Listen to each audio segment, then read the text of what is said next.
buenas tardes a todos y a todas.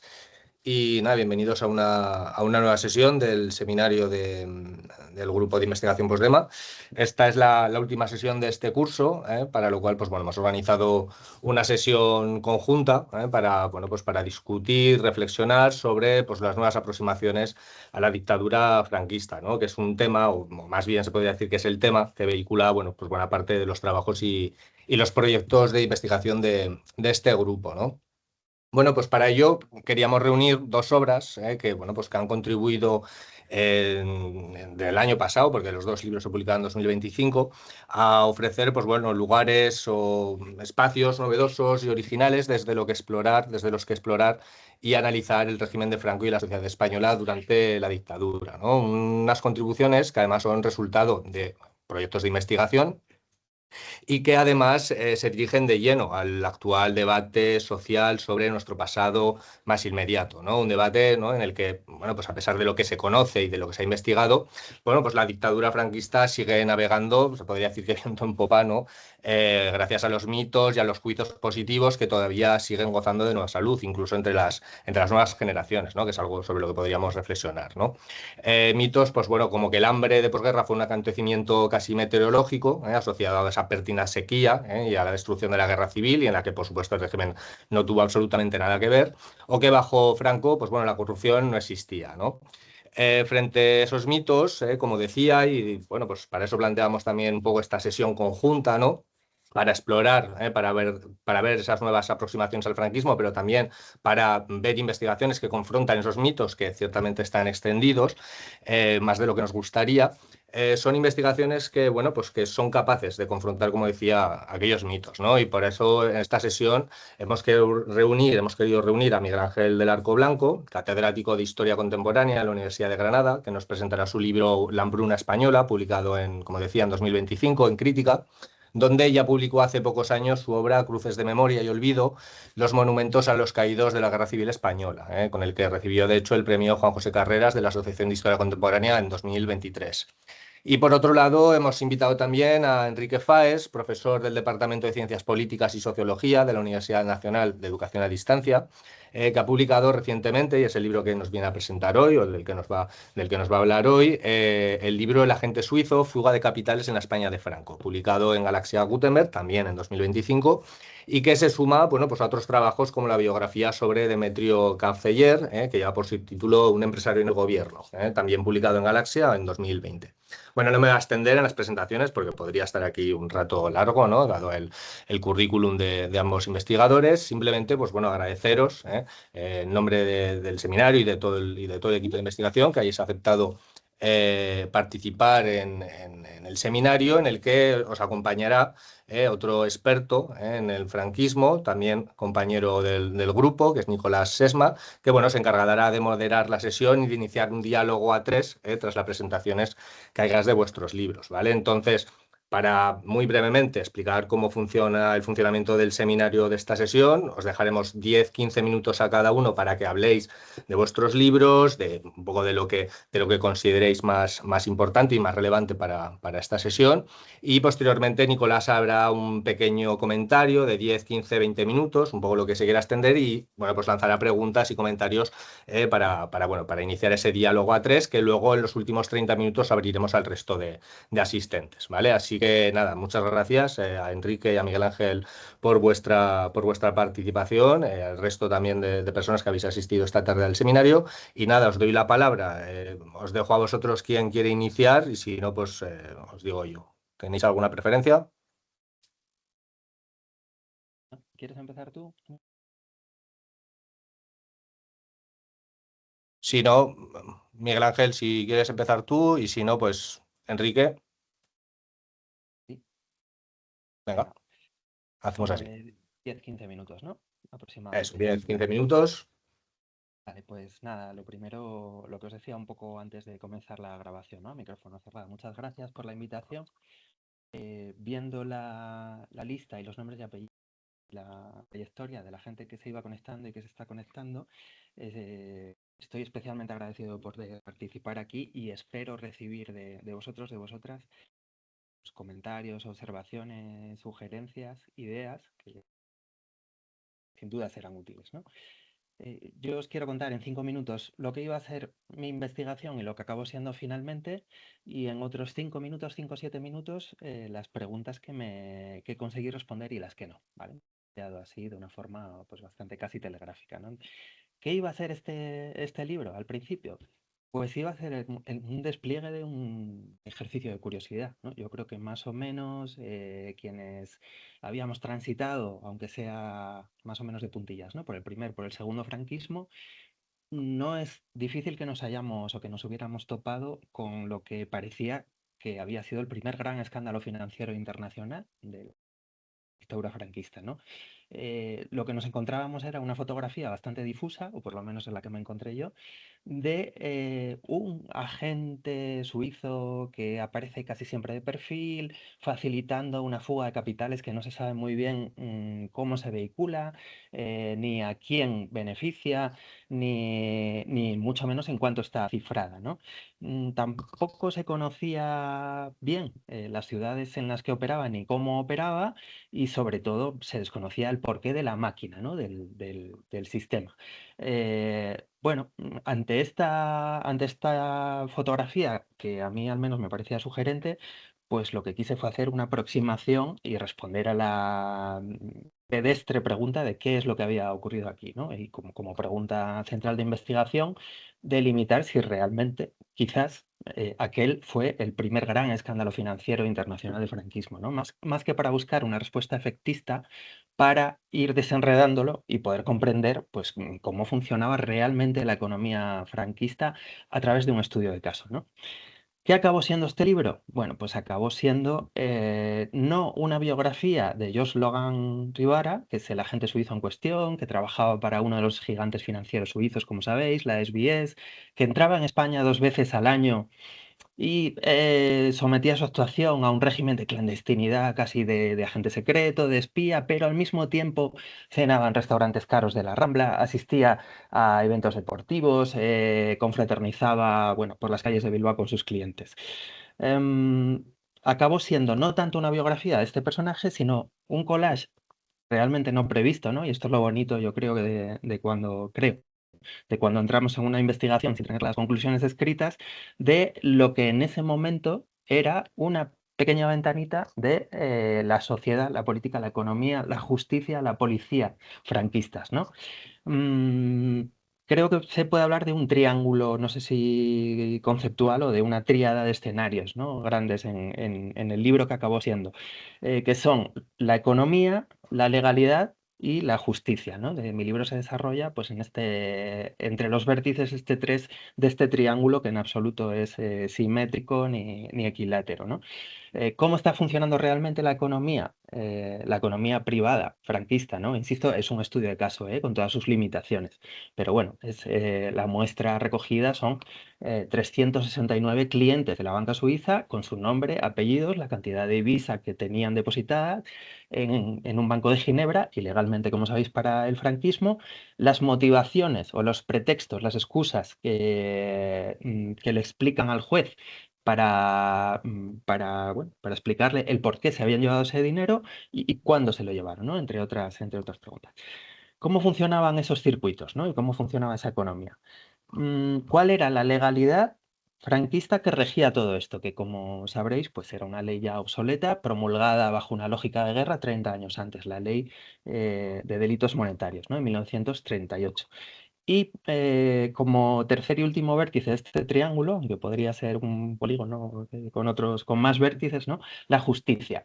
¿Qué es eso? Que la dictadura franquista, de una manera yo creo que osada, después de haber escrito este libro, denomina justicia, ¿no? Porque al final, pues, bueno, pues un conjunto de instituciones con un margen de arbitrariedad más que estimable, ¿no? El propio juez especial de delitos monetarios, juez único, puede dictar sentencias en conciencia, ¿no? Aunque luego no lo haga, no tiene que sujetarse a una autoridad superior, por más que luego haya una segunda instancia a la que recurren las 369 personas multadas, ¿vale? Cuyos nombres, por cierto, son publicados en el Boletín Oficial del Estado, ¿no? Que es un rasgo distintivo de este caso. Economía, legalidad y justicia, ¿no? ¿Quién está participando activamente en los circuitos económicos, ¿vale? Que, vamos, una de las conclusiones principales de este libro es que existen circuitos transnacionales y que ciudadanos, empresarios particulares españoles, hace tiempo ya que mueven su dinero en estos circuitos transnacionales, mucho más allá de ese discurso nacionalista carcomido a estas alturas de que esto es un compartimento estanco o queremos que sea un compartimento estanco porque la apuesta consciente por una política autárquica no tiene por qué dar malos resultados, ¿no? Mientras en la caja de divisas, pues, con más hay bueno, que vacío, ¿no?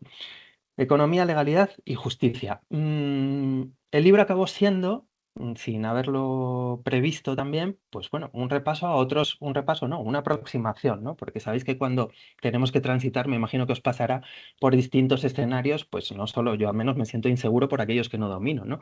Pero si es que además tienes que combinarlos y explicarlos, pues a veces vale más admitir que no te vas a meter absolutamente en profundidad, ¿no? Si quieres eh, que la imagen o el libro resultante pues tenga un sentido y una homogeneidad. También hay un capítulo sobre la policía franquista que me parece, a mí me ha resultado sugerente los descubrimientos, ¿no? Al hilo de la investigación. Bueno, porque tras una atención totalmente justificada, ¿no? a la brigada político-social, pues aparecen unas brigadas de investigación criminal que en este caso persiguen el delito monetario y lo hacen además en conexión o a veces al margen, ¿no? con otras policías de otros países y que en el caso de Barcelona, pues bueno, lo que me encuentro son funcionarios con una cierta sofisticación técnica, ¿no? Que quieren con una autoconciencia, ¿no? de estar formando parte de un oficio que quieren mejorar. Uno de estos policías que destapan este caso es estudiante, es miembro de la primera promoción de la Escuela de Criminología de Barcelona. Bueno, dejo pinceladas, ¿no? También se podría hablar de la policía y, por supuesto, de la banca, ¿no? De cómo se mueve en este momento la banca, por arriba y por abajo, los banqueros que manejan estos circuitos o que los habilitan de alguna manera y quienes inyectan su dinero en la red, ¿vale? Hablamos de 4 ciudades principales y de una que son Madrid, Barcelona, Bilbao y San Sebastián, donde está el dinero, ¿no? Por así decirlo, y hablamos de unas carteras muy desiguales, ¿vale? Estas personas tienen en Ginebra, de manera ilícita e ilegal para el franquismo, carteras de valores de empresas extranjeras, ¿vale? Si tiramos del hilo, acabamos llegando a la Sudáfrica del apartheid, a grandes energéticas canadienses, ¿vale? Luego hay ciudadanos españoles que en este momento son copropietarios, ¿no? Participan en la propiedad, ¿no? Y no solo eso, sino que tienen a veces participación en bonos de estados extranjeros, ¿vale? Con lo cual, economía estanca, pues poca, ¿no? Insisto, es un estudio de caso, ¿eh? Y hay que tomarlo como lo que es.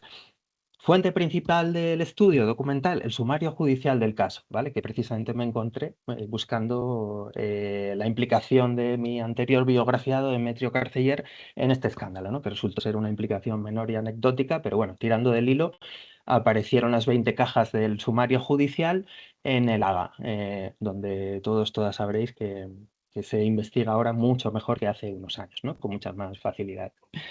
Eh, Fuente principal, pero no la única. El libro está construido pues, con una docena de archivos. Están los archivos federales suizos, bueno, archivo de presidencia, archivos bancarios también, ¿no? Y algunos archivos que he utilizado un poco menos, pero que han arrojado documentos importantes también, ¿no? También he seguido la prensa, ¿no? Porque esto es a todo un escándalo internacional, pues la prensa norteamericana, sobre todo, ¿no? Que es donde más eco tuvo. Bueno, preguntas que he respondido y preguntas cómo voy de tiempo. He puesto aquí un reloj como si no lo hubiera puesto. ¿Voy bien, Daniel? ¿Sí? Sí, sí, Preguntas. Vale, gracias. Preguntas que creo que he respondido en parte al menos, ¿vale? Yo creo que no hay ninguna, siendo honestos, pues raramente es que respondamos una pregunta del todo, ¿no? Porque si no, ¿para qué estaríamos aquí? En parte.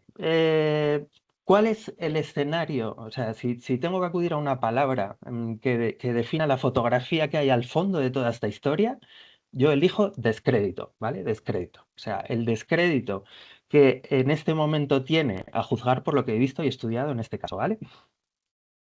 El sistema de legislación de cambios franquista, ¿vale? De cómo el franquismo imagina que puede seguir controlando en este momento las transacciones financieras con el exterior, no tiene ningún crédito entre la clientela bancaria, ¿vale? A lo mejor estoy siendo muy extremo y evidentemente habrá excepciones, ¿vale? Pero me parece que el descrédito está generalizado, ¿vale?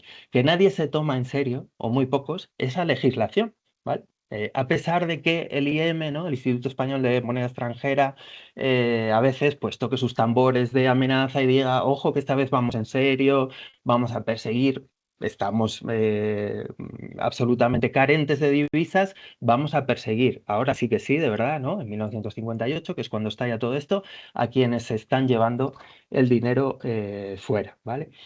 No he encontrado a nadie que se tome en serio esta ley, ¿vale? Y a pesar de ello, 369 personas son multadas en 3 meses, ¿vale? Y sus nombres aparecen en el Boletín Oficial del Estado, ¿vale? Otra cosa es que otros 3 meses después cambien por completo las reglas del juego en los prolegómenos del plan de estabilización, ¿vale? Bueno, de que salga adelante.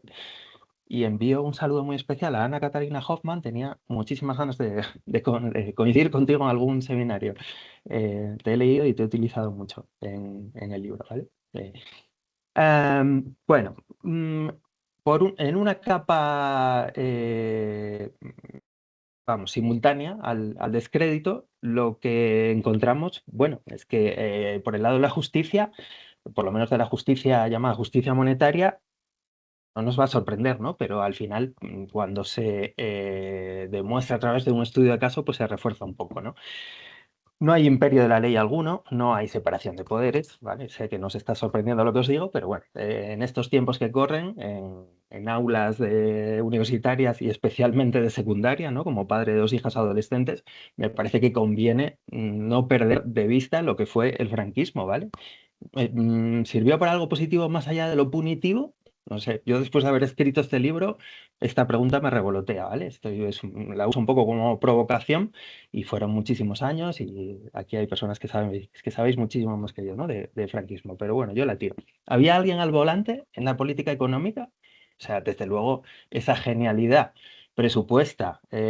Bueno, tengo a mano 2 cosas cuando hablo aquí, ¿no? Una es el libro de Miguel Ángel, que por cierto, me ha gustado mucho, Miguel Ángel. Y otra es una especie de estado de la cuestión que habéis escrito hace poco, ¿no? Nico y Jaume Claret en Ayer, a propósito de la bibliografía sobre el segundo franquismo, ¿no?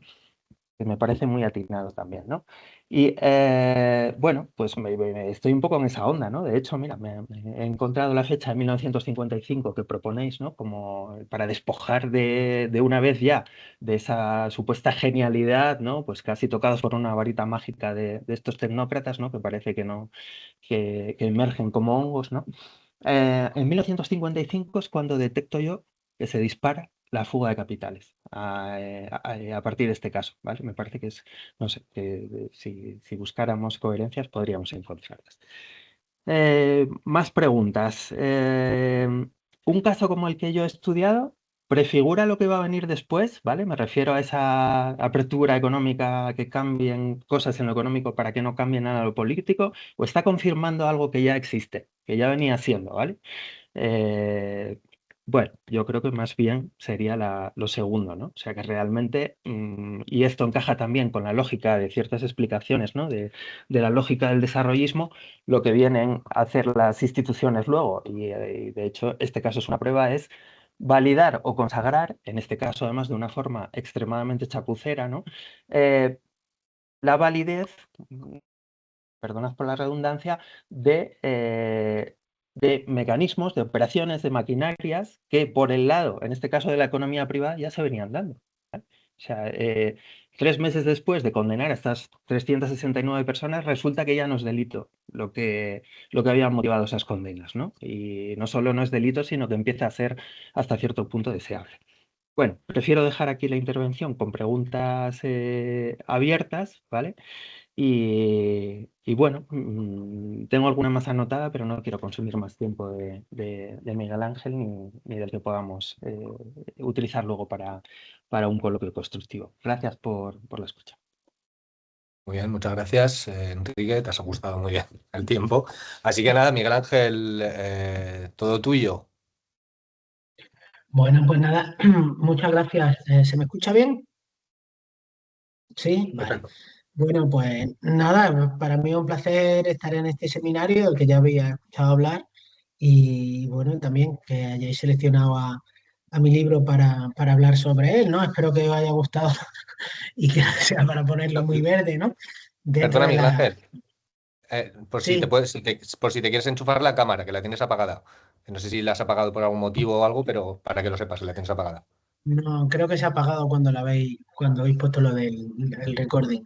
Que, que nada, que bueno, y además con Enrique, cuyo libro creo que a mí también me ha gustado mucho, creo que también se complementan muy bien, ¿no?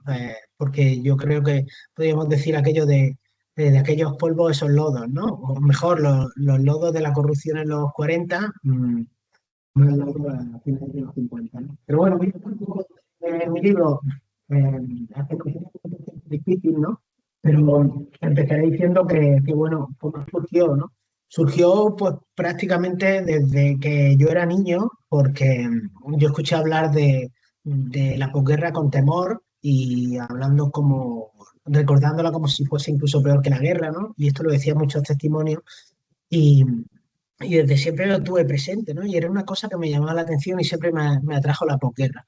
Por eso dediqué mi tesis doctoral a aquella, ¿no? Entonces, cuando entraba en los archivos, mi sorpresa era que yo buscaba, pues, lo que decía la propaganda, años de historia, etcétera, etcétera, ¿no? Y bueno, aquí hay gente que ha estudiado Falange muy bien y sabe que en los archivos municipales en los 40, más que camisas azules, pues hay miseria, ¿no? Y porquería y hambre, escasez, ¿no? Y esto estaba presente. Entonces, cuando empecé a ver la documentación de los últimos pueblos, ¿no? Los pueblos más perdidos, veía cómo la gente se moría de hambre y sobre todo en determinados años no eran como otros, ¿no?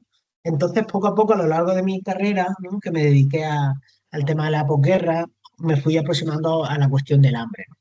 Yo creo que, bueno, se planteó el libro con la editorial. Yo tengo que confesar que tengo mucho miedo de la historia como militancia, ¿no? Esto lo hemos hablado a veces con Nico, ¿no? Es decir, la historia como militancia, como panfleto, ¿no? Como panfleto, es decir, que las hipótesis estén claras y sean inamovibles antes de escribir el libro, ¿no? Y cuando yo firmé el acuerdo con la editorial para hacer el libro, la verdad es que yo no tenía muy claro si había habido una hambruna en España, ¿no? Os lo tengo que confesar. Hombre, presentía, tampoco soy un bala perdida, ¿no? Presentía que había razones para pensarlo, pero desde luego era creo que una aportación tan relevante que hacía falta una investigación a fondo, por lo menos para convencerme yo, ¿no? Es decir, todos estamos en contacto con movimientos para la recuperación de la memoria y vemos que muchas veces eh, muchas de las cosas que se dicen allí están más en sintonía con una militancia política que con una explicación histórica, ¿no? Entonces yo en este sentido quería ser convincente y realmente demostrarlo, ¿no? Y bueno, yo creo que el libro lo demuestra, lo defiendo, ¿no? Pero claro, yo creo que hubo algunas claves para hacerlo así, ¿no? En primer lugar, y esto es algo esencial, una historiografía precedente realmente privilegiada, porque los años 40 han sido, yo creo que la década más estudiada del franquismo y bueno, y desde distintos ámbitos, ¿no? Yo quiero, se puede reconocer muchas aportaciones, ¿no? Pero me gustaría reconocer especialmente las aportaciones de la historia económica, que desde finales de los 70 hacen cosas muy, muy, muy importantes, ¿no? Y rompen muchísimos mitos. Yo creo que sin esto no se puede construir nada, ¿no? Yo sé que muchas veces pensamos, somos fan de la bibliografía, cuanto más actual mejor, ¿no? Pero yo quiero reclamar la importancia de la bibliografía clásica sobre los estudios del franquismo, que cuando muchas cosas no se podían hacer, pues ahí estaban, ¿no? Y yo creo que abrieron el camino, ¿no? Y lo mismo que ha dicho, ¿no? Respecto a la historia económica, pues yo creo que las primeras aportaciones importantes de los estudios del franquismo en los años 90 también fueron relevantes, ¿no? Y así hasta hoy, ¿no? Entonces, sin eso no se podía construir nada, ¿no? Porque una mirada así creo que tan amplia a tantos temas, pues yo creo que era difícil, ¿no? Y la verdad es que en cada cosa que buceaba, pues había cosas escritas. Buceaba en cosas de historia de la medicina, pues la gente de historia de la ciencia habían hecho los deberes, ¿no? Es realmente, digamos realmente es sorprendente, ¿no? La salud de la historiografía española en cuanto a la posguerra en este sentido, ¿no? Pero claro, el libro era fundamental la metodología que se adoptaba. No podía ser una historia descriptiva ni nada por el estilo, ¿no? Es más, intentar ofrecer una visión tan compleja de las causas del desarrollo de la hambruna, de las políticas del Estado frente a la hambruna, ¿no? Del nuevo Estado y también la reacción de la población, pues requería mirar al pasado con muchísimas lentes y una metodología un poco variada, ¿no? A veces tengo que confesar que me daba un poco de vértigo acercarme a muchas de ellas, ¿no? Pero bueno, al fin y al cabo, o lo hacía o se quedaba cojo, ¿no? Por ejemplo, me da muchísimo respeto la historia de las relaciones internacionales, incluso a veces la miraba un poco con desdén y me di cuenta que, bueno, ahí también ha habido un avance importantísimo, pero que sin eso este libro, por ejemplo, no se podía haber escrito. Lo mismo que sin la historia de la medicina o sin la antropología de la alimentación, por ejemplo, ¿no? O la historia económica, esencial, pero también la historia política, ¿no? O la propia historia cultural, en definitiva, clave, ¿no? Y por supuesto la historia social, porque el libro sobre todo quería ser un libro de historia social, ¿no? Pero había un elemento fundamental y es la internacionalización respecto a algo que no se había hecho en España, ¿no? Me refiero a intentar introducir, creo que la mirada de los famine studies, ¿no? De los estudios de la hambruna. Habían hecho cosas para épocas anteriores, ¿no? El más relevante en todo esto es Vicente Pérez Moreda, pero para el siglo XX en España pues no se había hecho nada, ¿no? Y creo que esto ha sido esencial porque me dieron mirar al extranjero y lo que se había hecho en cuanto a la hambruna europea e internacionales, pues me dio el marco analítico al que poder acercarme a algo súper complejo y no tener que construirlo yo, ¿no? Y luego había un tercer factor en la metodología que servía para mirar al pasado, pero también servía para sospechar de él, ¿no? Me refiero a la memoria, ¿no? Yo creo que la memoria tenemos que asumirlo por supuesto, con mucho respeto, pero al mismo tiempo creo que solo por lo que nos permite comprender del pasado, ¿no? Y cuando hablamos del hambre y de la alimentación es algo muy cotidiano, esencial, ¿no? Sino también para saber cómo conectar con nuestros lectores en el presente. Y yo creo que en esto tuve suerte. La prueba es que cuando presentaba el libro en un lugar o en otro, notaba que conectaba con una memoria determinada del hambre que estaba en muchas familias, ¿no? Entonces esto yo creo que me ha ayudado tanto a escribir el libro como a intentar conectar con la sociedad, ¿no? Claro, escribir sobre esto, sobre una hambruna que no se publica nada sobre ello, pues bueno, es muy difícil. Por supuesto, he tenido que recurrir a archivos internacionales, británicos, americanos, franceses, italianos, portugueses, y también de estos de carácter diplomático, pero también privados, como el de los cuáqueros, que fue esencial, tanto el británico como el de los cuáqueros americanos. Los archivos del franquismo, porque dentro de sí el franquismo reconoció lo que estaba pasando y se inquietaba por los problemas que le podía tener, ¿no? Y por supuesto la historia oral, ¿no? Como elemento de memoria, ¿no? Pero me gustaría señalar algo más, ¿no? Y es el papel de cosas que normalmente, que yo creo que los historiadores estamos empezando a usar cada vez más, pero que antes mirábamos con algo de desdén. Me estoy refiriendo especialmente a la literatura, al cine, y, por qué no decirlo, también a la poesía, ¿no? Yo me di cuenta que eran instrumentos de memoria, pero también testimonios y verdaderos textos de lo que fue aquel pasado, ¿no? Y además me permitía una cosa en la que estaba obsesionada desde el principio, y es cambiar la forma en que estaba escrito el libro, ¿no? Es decir, yo entregué el manuscrito 6 meses antes, bueno, cuando estaba acordado, y desde la editorial me dijeron, dale una vuelta. Y esos 6 meses fueron claves para cambiar la forma en que estaba escrito, ¿no? Intentando incluir pequeñas historias, intentando hablar un poco a la carne, ¿no? Porque una de las cosas que a mí me preocupaba mucho y me di cuenta era que los números no me interesaban tanto. Bueno, son importantes, ¿no? Y el libro demuestra que más de 200.000 personas murieron de hambre, y además en determinados años, ¿no? Entre el 39, el 42 y el año 46, ¿no?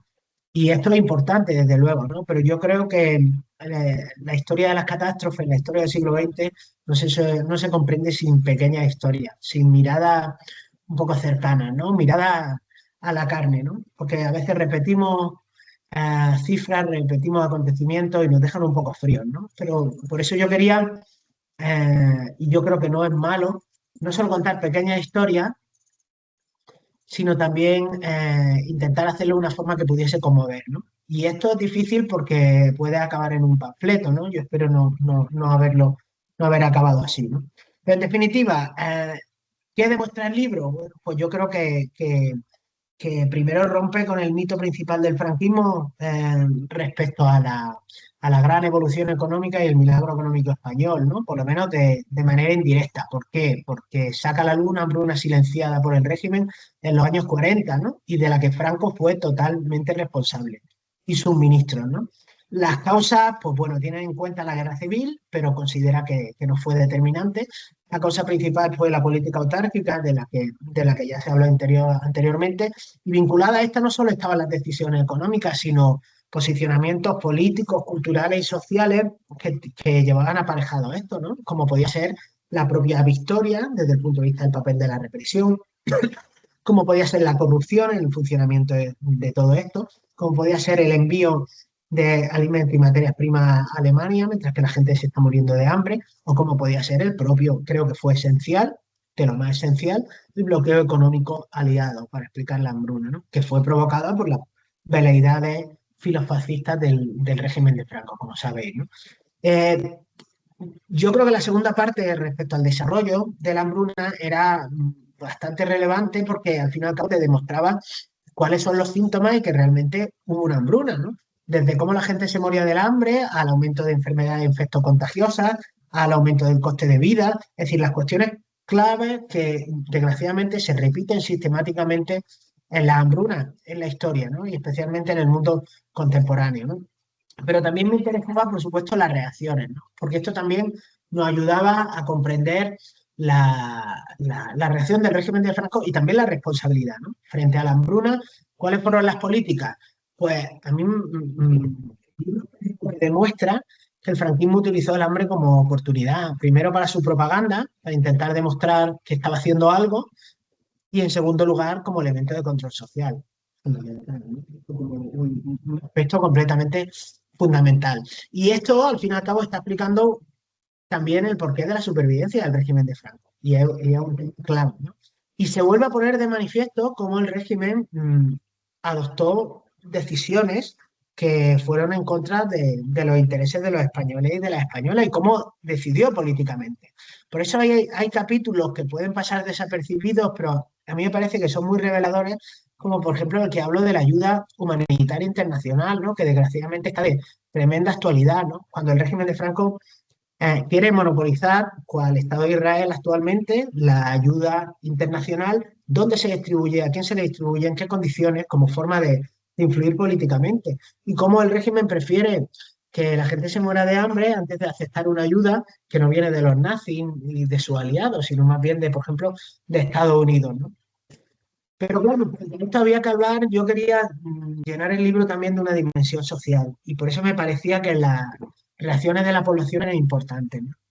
Yo me había acercado y también otra historiografía, pues que seguro conocéis, a temas relacionados con las resistencias silenciosas, las resistencias individuales, pero en este caso, claro, bajo la mirada del hambre y de la hambruna, pues me parecía algo esencial, porque si la gente no hubiese subvertido la ley, si la gente no hubiese desplegado una serie de estrategias, ¿no? A veces condenadas moralmente, como puede ser la prostitución, ¿no? O la mendicidad, pues seguramente hubiese habido muchísimas más víctimas de la hambruna.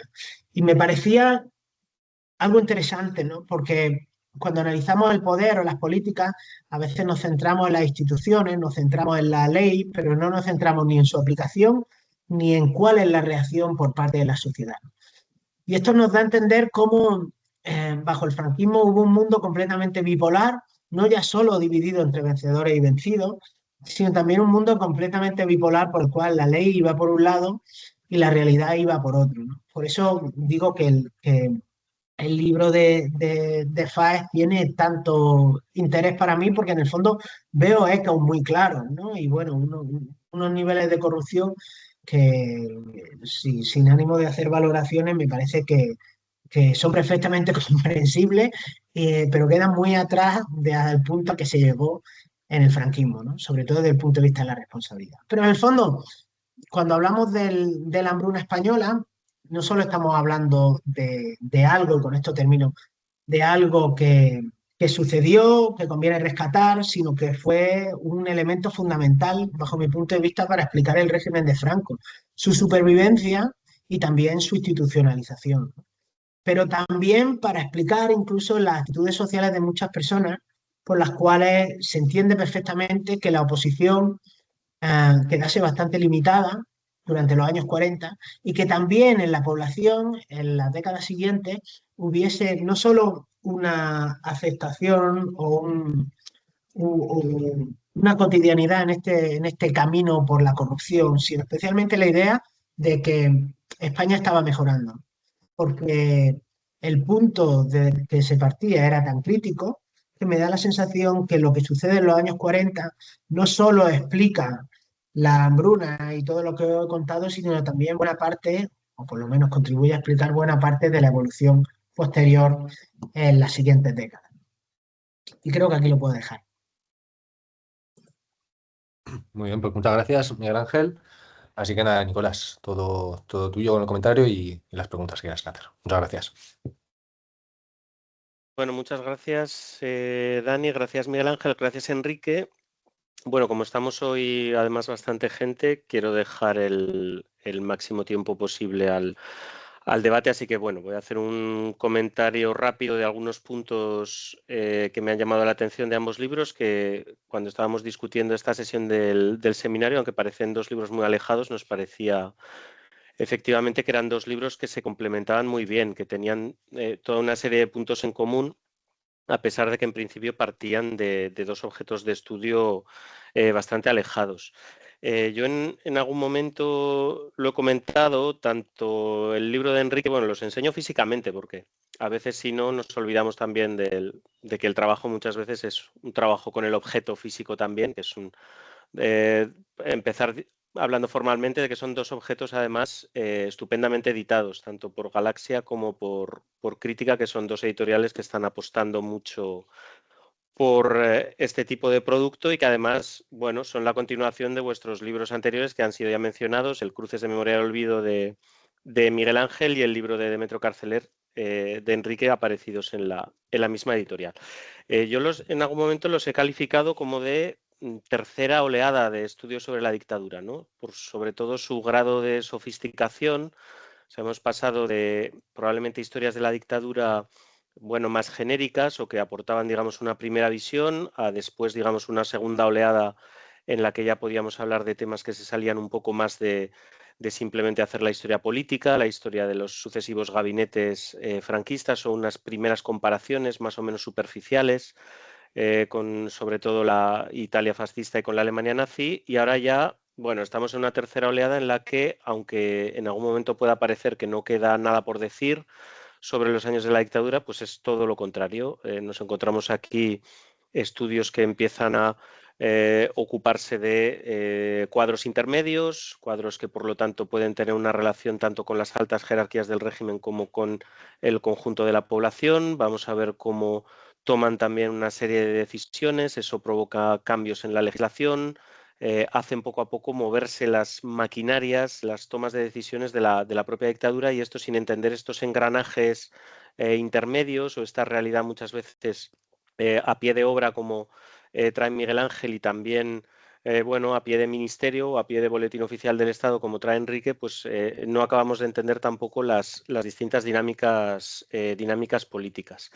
Me parece especialmente interesante, tratando de poner un poco los dos libros en relación, como los dos de alguna manera os ocupáis de la dictadura de tal manera que la dictadura deja de ser un poco simplemente un paréntesis para quedar engarzada en una historia de España de mucho más largo recorrido, porque no ha sido evidentemente el único periodo de hambre que ha habido en la historia española, aunque probablemente su característica principal sea que es probablemente el periodo de hambruna debido a causas políticas más evidente, pero viene también de toda una serie de experiencias previas.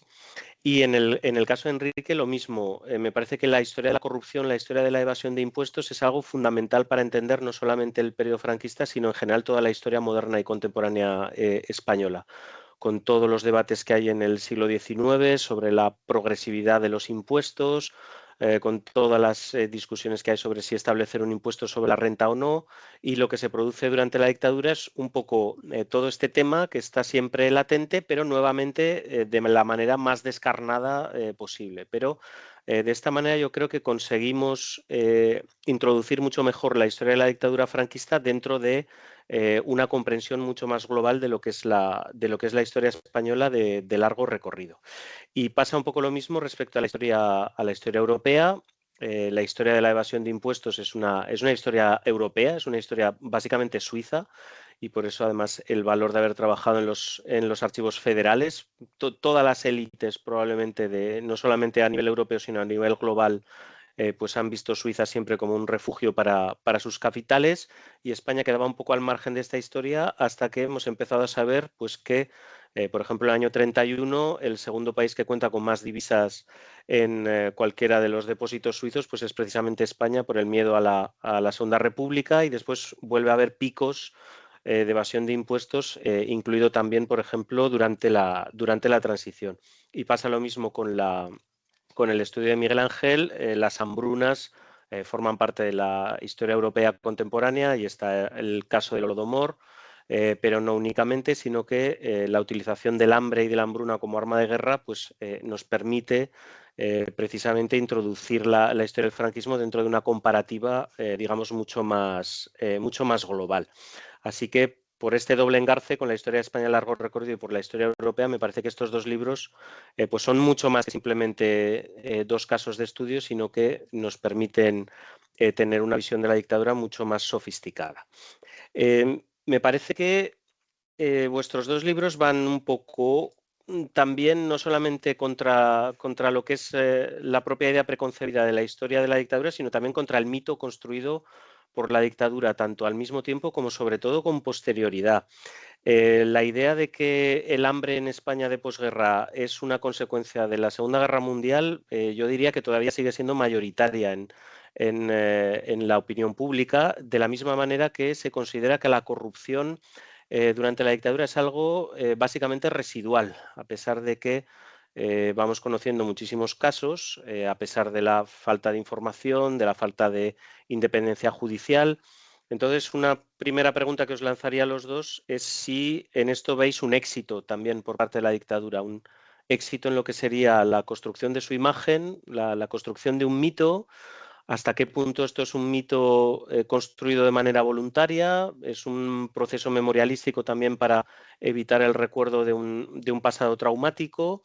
Y, bueno, ¿de qué manera podemos hablar, por lo tanto, de un éxito de imagen también de toda aquella parte de la clase política que sobrevivió al proceso de transición y que después tuvo que construir un cierto relato a posteriori? Me parece que este juego constante de vuestros objetos de estudio entre la historia y la memoria es algo de lo más interesante.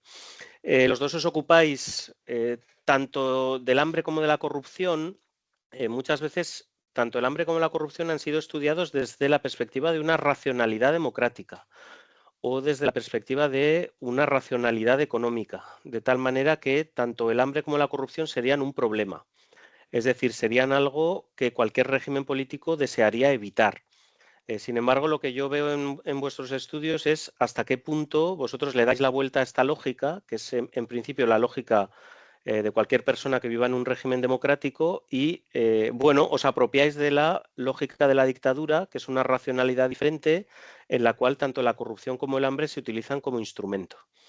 La corrupción es un instrumento de control de la clase política, de tal manera que si tú controlas quién es corrupto, es algo que puedes hacer público en un determinado momento si quieres eliminar a una determinada persona, y el problema que sería la corrupción en sí misma para la economía del país es algo que queda completamente relegado. Y pasa un poco lo mismo respecto al hambre. En principio el hambre es un problema de capital humano, es un problema de movilización por ejemplo, en tiempo de guerra, pero llegado a cierto punto para la dictadura el hambre se convierte también en un instrumento de control social, que es algo que has comentado en tu presentación, Miguel Ángel. Entonces, una segunda pregunta sería si veis vosotros, digamos, una racionalidad dictatorial, ¿no? O si se podría hablar de una racionalidad de la dictadura franquista en la cual tendríamos que cambiar completamente de perspectiva y cosas que, según, por ejemplo, la lógica de los economistas, serían algo que ningún régimen haría voluntariamente, porque iría en principio en contra de sus intereses, sí se justificaría desde el punto de vista de una racionalidad política dictatorial. Me parece también muy interesante que los dos tenéis una aproximación muy internacional y muy pluridisciplinar también. A mí una de las partes que más me ha interesado de tu estudio, Miguel Ángel, que bueno, me gusta el libro entero, ya es una cosa que hemos comentado, pero me encanta cómo has utilizado, por ejemplo, criterios médicos a la hora de demostrar que estamos realmente ante una hambruna. ¿De qué manera has utilizado bueno, historias de la ciencia para demostrar que determinadas enfermedades aparecen únicamente en contextos de hambruna extrema? Digamos, has utilizado recursos de una disciplina que es ajena a la nuestra para demostrar un argumento de carácter histórico como es la existencia, digamos, de esta hambruna. Y en tu caso, Enrique, también está todo lo que es historia financiera, el uso que haces de los archivos. La verdad es que ese manejo de las fuentes me ha parecido de lo más interesante. Y eso que los dos, digamos, venís de perspectivas muy diferentes, ya lo ha comentado Miguel Ángel. Miguel Ángel ha tratado de hacer un estudio de historia social y en cambio el tuyo, Enrique, es más un estudio de élites. El tema de la corrupción, de la evasión de capitales es algo muy de historia de la élite y de hecho el listado que aparece publicado en el Boletín Oficial del Estado de los evasores pues son algunas de las grandes familias de las finanzas y del comercio de España.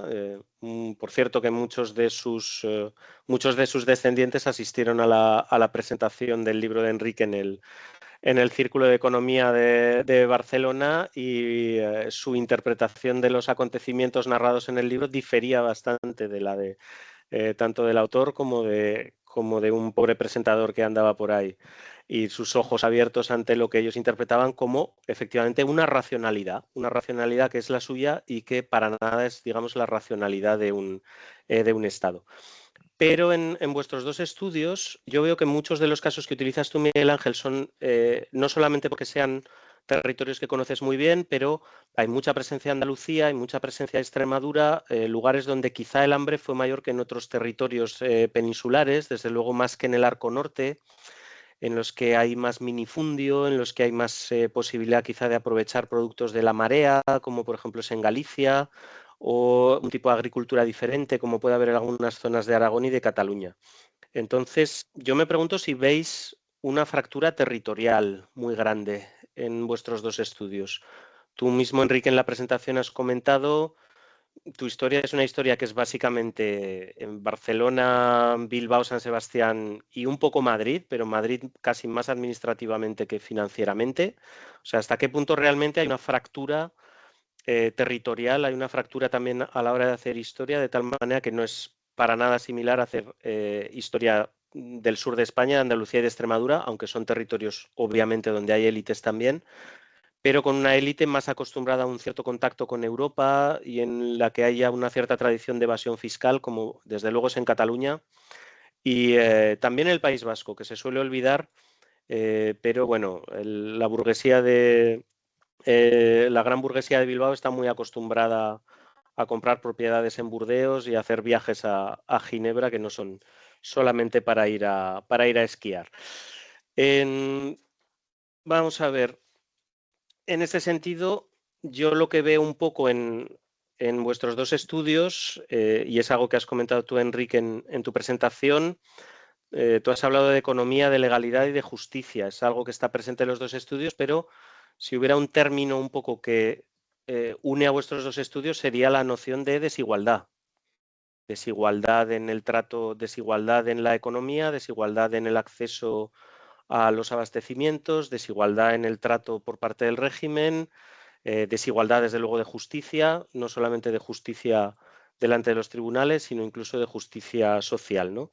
Y por volver a esta idea un poco del engarce con una larga historia de España, hasta cierto punto todo esto recuerda un poco a la doctrina Romanones, ¿no? La de al amigo el favor, al enemigo el castigo y al indiferente la legislación vigente. Me parece un poco que en los dos casos aparece un poco esta noción de, bueno, si eres amigo no vas a pasar hambre, si eres amigo vas a poder encontrar una manera de evadir impuestos. Si eres enemigo, olvídate de acceder a toda una serie de recursos alimenticios que están muy vedados, ¿no? Si eres enemigo, olvídate de poder tener unas licencias de exportación, olvídate de poder tener contacto con estos agentes que se mueven en una ambigüedad en la que todo el mundo sabe que están allí, pero nadie acaba mucho de actuar contra ellos, salvo que haya una razón política que impulse a hacerlo. Y la gente indiferente, pues bueno, que se atenga simplemente a la legislación, ¿no? Y entonces os lanzaría otra pregunta también, que es, ¿qué os parece que queda de todo esto? Pero ¿qué queda de esta cultura un poco de la evasión fiscal? ¿Qué queda de esta memoria del hambre, ¿no? Todos, bueno, todos, yo no sé la siguiente generación, pero imagino que no irá muy desencaminado tampoco. Todos hemos visitado a alguna tía o alguna abuela que vivió los años de la hambruna y nos ha puesto una bandeja con 58 croquetas y tiene 5 kilos de azúcar y 5 kilos de colacao guardados por lo que pudiera pasar, ¿no? ¿Hasta qué punto algo de estas dos experiencias que comentáis, cada una desde una perspectiva distinta, ha quedado, ¿no? ¿Qué queda de todo esto? Una última pregunta me gustaría lanzaros, esta ya os la lanzo porque me interesa a mí y como soy el comentarista, pues me tomo esa libertad. ¿Qué papel ocupa Falange en todo esto, en vuestros dos casos? Siempre Falange ha quedado un poco reducida muchas veces en las historias de la dictadura, a decir, bueno, y luego están estos que son simplemente una fachada, que son simplemente, bueno, los coros y danzas de la dictadura, ¿no? Y sin embargo, en vuestros dos estudios vemos que no es así. Vemos que en un determinado momento poder acceder a las redes del movimiento, que son los que controlan muchas veces las redes de abastecimiento, puede salvar una vida. Vemos también la corrupción endémica que hay en los pequeños cargos del partido a la hora de, después de denunciar lo que Miguel Ángel llama el pequeño extraperlo, esa diferenciación entre pequeño y gran extraperlo. No todo el mundo que roba se puede permitir robar, digamos, de la misma manera.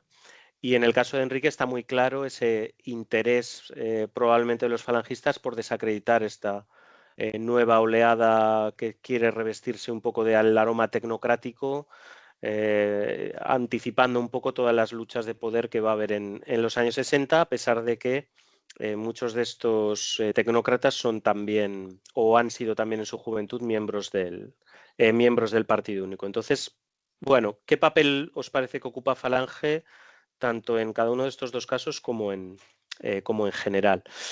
Es algo que ha comentado bastante Miguel Ángel, pero sí que me gustaría hablar un poco de cuáles han sido vuestras estrategias para tratar de llegar a un público más amplio.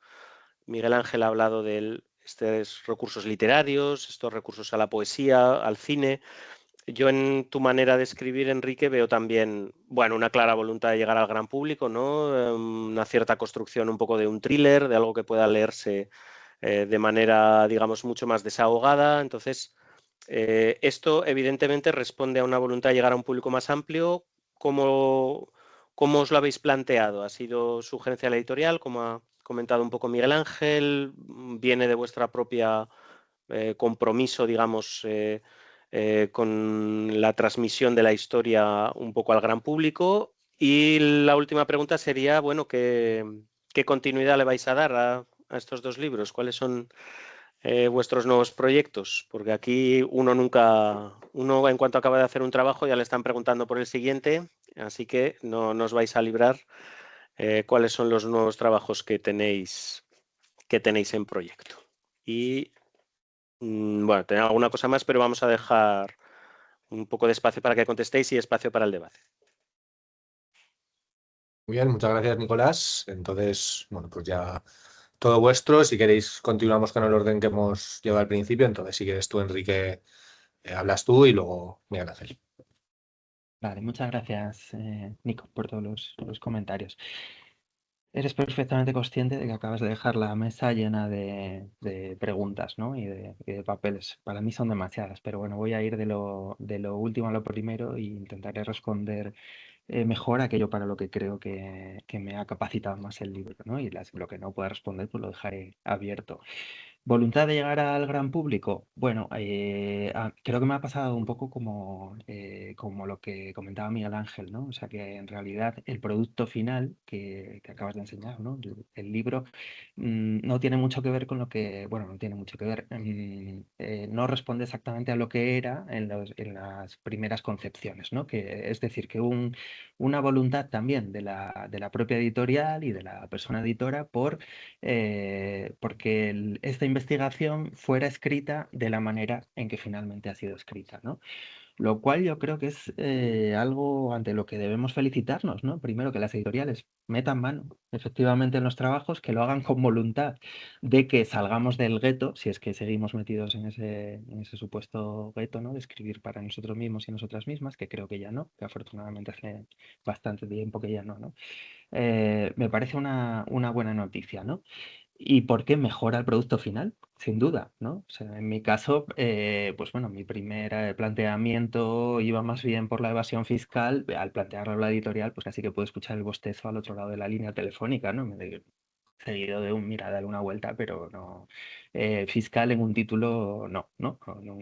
¿Qué ha acabado siendo esto? Pues algo sí, que suene pretencioso, porque creo que realmente es así, algo parecido a una novela negra, ¿no? Es un libro de historia, pero con hechuras de novela negra, con una grandísima ventaja de partida por mi parte, y es que la historia ya tenía sus ingredientes, ¿no? Ya tenía, pues, a un agente suizo que se comporta casi como un agente secreto, rumores de traición, celos profesionales, bueno, pues un final bastante abrupto, también de novela negra, que no destripo por si acaso alguien no lo ha leído todavía.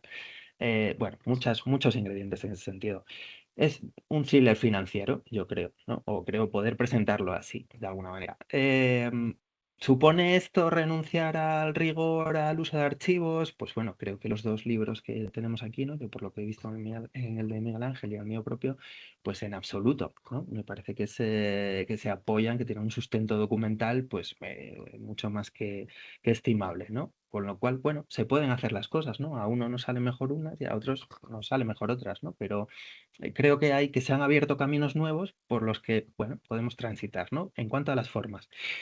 Eh, la pregunta de qué será lo siguiente te la respondo rápido porque es un no lo sé, ¿vale? O sea que no, yo personalmente no tengo. Voy a estirar esto un poco para poder seguir sacándole jugo, ¿no? Y seguir comprendiéndolo hasta un poco más y probablemente pues haya algún artículo más a partir de la pequeña base de datos que he construido a propósito del caso. El papel de Falange en todo esto, bueno, pues yo dedico uno de los capítulos del libro específicamente a esto, porque fue uno de los hallazgos sorprendentes para mí, ¿no? Como si el nombre de 362 personas, fijar lo que es esto, ¿no? 1959, se desnuda ante una opinión pública, bueno, con sus límites y con sus costuras, ¿no? Más o menos permeables. Si se desnuda el nombre y apellidos de 369 personas, algunas de ellas bastante conocidas, ¿no? Fiscal jefe del Tribunal de Cuentas, los Gandarias, propietarios de Minas del Rif, podría seguir poniendo ejemplos. Y a continuación se añade cuánto dinero tienen en Ginebra, ¿no? Y por qué son multados, se les señala con el dedo índice como delincuentes monetarios, es porque Falange básicamente quiere que sea así, lo cual nos dice pues varias cosas, ¿no? Yo creo, o yo al menos he inferido esto que Falange o una parte importante de Falange está activa en este momento, en un momento en el que está postergada, ¿no? En las posiciones de poder. Hablamos de finales de 1958, inicios de 1959, y que están en condiciones no solo de dar la batalla, sino de ganar una batalla en este momento. Y es una batalla importante. Yo creo que, bueno, hasta que se descubra otro, ¿no? Como suele ocurrir, sí que es el primer gran escándalo financiero internacional, ¿no? Consiguen dos cosas fundamentales. Una, que se multe a una parte estimable de los investigados, que en inicio son 1000 aproximadamente, y la segunda, que se exhiban sus nombres ante la palestra pública, ¿no? Que es algo que piden varias publicaciones falangistas tal cual solo unas semanas antes de que se produzca, ¿vale? De hecho, el juez del caso pues lo detalla en correspondencia privada con el embajador suizo, ¿no? Aquí está la mano de Falange, ¿no? Estamos en 1958. Luego, papel en este caso muy relevante, todo dentro de ese juego de tensiones y de fuerzas contrapuestas que conocemos, ¿no? Con resultados desiguales. Fractura territorial. Digo una vez más que al haber escrito un libro sobre un estudio de caso, pues no pretendo extrapolar en absoluto sus conclusiones, ¿vale? Con lo cual tenemos que tomarlo con precaución. ¿Dónde están mis evasores de capitales, por así decirlo, en esas 4 ciudades que he citado? Sí es cierto que hay desigualdad, que el mero hecho de que la gente suizo se desplace a esas 4 ciudades y no a otras, que no vaya a Valencia, ¿no? Sí que me aparece un industrial textil valenciano, pero es anecdótico, o un comerciante internacional en Pamplona, o otro en Valladolid, ¿vale? Pero los nodos donde ellos actúan son, en todo caso, Barcelona en primer lugar, Madrid de forma subsidiaria, como has dicho, Nico, y el País Vasco, ¿no? Como esa área territorial desdoblada, en mi caso, entre Bilbao y San Sebastián. ¿Qué pervive de lo que he podido investigar? Empiezo porque creo que se vinculan las dos cosas que voy a decir. ¿Construcción exitosa de mitos por la dictadura? Pues yo creo que como mínimo quizás sí, ¿no? Una prueba es que tengamos que andar desmontándolos o que los desmontemos a consecuencia de nuestras investigaciones tanto tiempo después, ¿no? Y me parece paradójico porque esto es si lo vemos desde hoy. Sin embargo, una de las preguntas que me quedaban pivotando, ¿no? Al hilo de qué está ocurriendo o de dónde venía este descrédito de la política económica en general y política de control de cambios franquista, se puede vincular a un fracaso de la propaganda también en su momento, ¿no? Que nadie se creyera algo que en realidad no estaba ocurriendo, pues supone también pues, que algo desinflado, como hipótesis, ¿no? Algo desinflado estaba ese aparato, no llegaba allá a todos los lugares donde pretendía llegar. Construcción exitosa de mitos, no solo de mitos, sino de patrones de conducta, ¿vale? ¿Qué me he encontrado yo que creo que pervive hoy? Bueno, pues como en primerísimo lugar, y esto me lo he encontrado en muchísimos expedientes, la legitimación en sentido político nacionalista de la evasión de capitales. Yo he sacado mi dinero a Suiza en el año 38 o en el año 55, pero lo que he hecho yo por España, ¿no? Pues es un argumento que se repite muchísimo, con muchas variantes, en los casi 400 expedientes, ¿no? que he revisado. En este caso, y para sorpresa mía, esto no se traduce en una absolución. Es más, al contrario, se traduce casi siempre en que se acaba multando, ¿no? Pero aquí, como os he dicho, pues operan fuerzas superiores y más contrapuestas. Pero bueno, sí destacaría, en cuanto a esa pervivencia, pues en el largo recorrido que tiene esta idea de justificar en clave política nacionalista, y en una lectura además muy singular y muy característica de lo que supone ser nacionalista español, ¿no? De delitos monetarios o delitos fiscales, ¿vale? De haber fugado capitales, haber evadido capitales, haber dejado de pagar impuestos, ¿no? Que son cosas que suelen venir solapadas. Bueno, yo creo que esto es resurgir de relatos, ¿no? Tenía apuntado aquí, construcción exitosa de mitos, pues sí. Yo me sigo encontrando entre mis alumnas, no sé si os pasa, pues una especie de revival de estos relatos de la dictadura, a la hora de hablar sobre la propia dictadura, ¿no? La centralidad de la legitimadora de la guerra civil, ¿no? Incluso la retórica, el lenguaje, o el autoritarismo como garantía de que un régimen no sea corrupto o incluso sea eficaz, ¿no? En política económica, en políticas de seguridad. Bueno, si algo destila o he concluido al hilo de esta investigación, que fueron como sus 4 años, ¿no? Hasta que escribí el libro, es que, bueno, pues esto está lleno de ineficacias, por usar un término económico o economicista, ¿no? Que podríamos, pues, desplegar. Bueno, por último, lectura realista, sí, por favor, o sea, a propósito de la dictadura, ¿no? En no sé si llamarlo estado de la cuestión vuestro, de Jaume y de Nico, que mencionaba en ayer, publicado hace poco, Pues habláis un poco, creo recordar, ¿no? Del peso nocivo de memorias y autobiografías, ¿no? Para modelar ese de protagonistas del periodo que quieren fijar el relato en un sentido y no en otro, ¿no? Todavía nos encontramos con esa contaminación. La corrupción era funcional en el franquismo, ¿no? Vamos, los clientes de la gran banca suiza, cuyos expedientes he consultado, sabían perfectamente lo que hacían, sabían por qué lo hacían, ¿no? Tenían una motivación y tenían plena conciencia de que lo que estaban haciendo era ilegal, pero era consentido, ¿vale? ¿El por qué era consentido? Esa respuesta yo creo que es más larga, ¿no? Pero era funcional y existía, por supuesto, ¿no? La evasión fiscal, lo mismo. O sea, me parece muy significativo y dedico parte de otro capítulo a relatar cómo no se ponen de acuerdo el Ministerio de Comercio y el Ministerio de Hacienda sobre cómo se gestiona, cómo gestionamos esta crisis, ¿no? El Ministerio de Hacienda dice sí que traigan sus capitales y que paguen los impuestos que deben, y el Ministerio de Comercio dice, no, si decimos, lo dice muy claro además, ¿no? Si exigimos que paguen los impuestos debidos, aquí no se va a presentar nadie, ¿no? Entonces eso nos habla de una cultura fiscal deficiente. Hasta aquí por no quitarte tiempo, Miguel Ángel. Gracias. Bueno, voy a intentar responder porque lo que ha planteado Nico pues es súper amplio y súper sugerente, ¿no? Lo primero, ¿vemos un éxito en romper los mitos? Pues la verdad es que no, ninguno. O sea, pero esta pregunta, o sea, en el fondo se extiende a todos vuestros trabajos, todos los que habéis escrito aquí. Por ejemplo, por citarte a ti, Nico, pues ofrece una visión de la dictadura franquista que a mí me parece muy atinada, que ha llegado al gran público y que, bueno, y que da igual, ¿no? Y que no solo mantiene militantes acérrimos y políticos de Vox, ¿no? Sino que vemos que hay una, una opinión sociológica franquista, ¿no? Es decir, profranquista desde el punto de vista de la valoración del régimen, ¿no?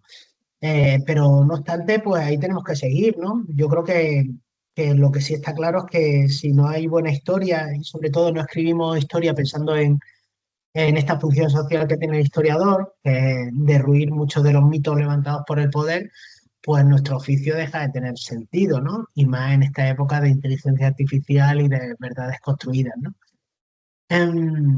Sobre la racionalidad de la dictadura franquista, yo creo que totalmente. Yo creo que si él existía, podía existir también esta racionalidad en el fondo en el antiguo régimen, ¿no? Es decir, todos lo vemos muy injusto, todos lo vemos bárbaro, pero funcionaba. Entonces, por eso es tan interesante estudiarlo desde dentro. ¿Por qué funcionaba políticamente, económicamente, terminó funcionando? Y incluso en la época de posguerra, funcionaba económicamente. Pero todo esto lo entendemos si ponemos en el centro de la sociedad, la eficiencia social que tenía la autarquía desde el punto de vista del prima de la victoria, ¿no? Entonces, claro, es que has dado en el clavo, pero tú sabías perfectamente la respuesta, ¿no? La cuestión no son términos, no es leerlo en términos económicos actuales, ¿no? O en términos democráticos actuales, sino en términos de eficiencia social, ¿no? Por eso te digo que muchas veces estas cosas nos las señalaron gente que nos siguió, que nos precedió, ¿no? Yo creo que los historiadores es muy importante que cuando nos acerquemos a un tema seamos honestos y reconozcamos esto, ¿no? Yo esto de la eficiencia social se lo leí por primera vez a Ramón Garrabou, un economista de la Universidad Autónoma de Barcelona, en un artículo de 5 páginas cuando él no se había dedicado a la autarquía y ya se lo olía, ¿no? Y ahí estaba, ¿no?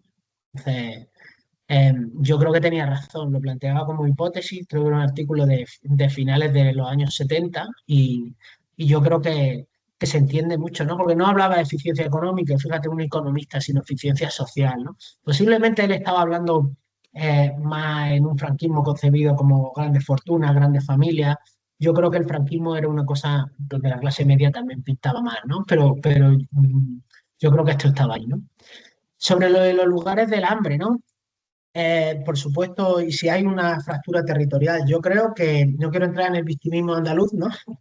O andalucista, Pero yo creo que para empezar es una situación que tú ya has señalado de un punto de partida de polarización de la sociedad, de la estructura de la propiedad, que condiciona el funcionamiento interno de la hambruna, y las zonas de latifundio son las que más sufren, sobre todo porque hay jornaleros, ¿no? Entonces yo creo que esto es fundamental, pero yo creo que el franquismo también decide, y esto está por estudiar, ¿no? Yo creo que el franquismo decide dónde enviar los recursos, por qué, y creo que hay criterios políticos, ¿no? Pero te estoy hablando de cómo funciona el racionamiento, pero sería interesante analizarlo esto, por ejemplo, a la hora del desarrollismo, los pueblos de desarrollo, los propios pueblos de colonización, etcétera, etcétera. Yo creo que lo político, desde el punto de vista de cómo funcionaba socialmente, es esencial en el franquismo, desde el principio al final, ¿no? No obstante, he escuchado algunas aseveraciones de gente incluso del País Vasco que lo ve esto de la hambruna como algo un poco ajeno, ¿no? Y yo creo que no es del todo cierto, ¿no? Es decir, como que algo un fenómeno muy meridional, me dijo alguien. Yo creo que no es para nada cierto. Es decir, por supuesto que el sur de España se vio especialmente afectada, como te digo, ¿no? Pero hay informes en los que los obreros vascos están, o sea, desfallecen cuando están trabajando en las fábricas, precisamente en estos años, ¿no? Es decir, esta hambruna no es solo regional, sino también es de clase y fundamentalmente política.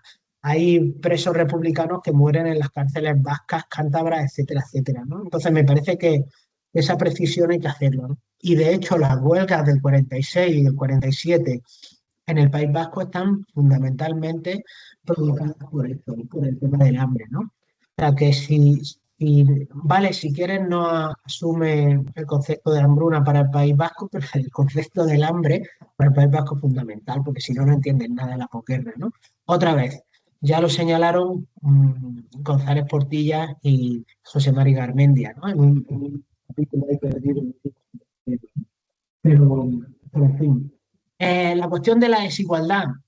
Es que, claro, un historiador se interesa siempre por las preocupaciones que tiene en el presente, y a mí me parece que es un tema esencial, ¿no? Es un tema esencial y en el fondo ha conducido mi investigación, ¿no?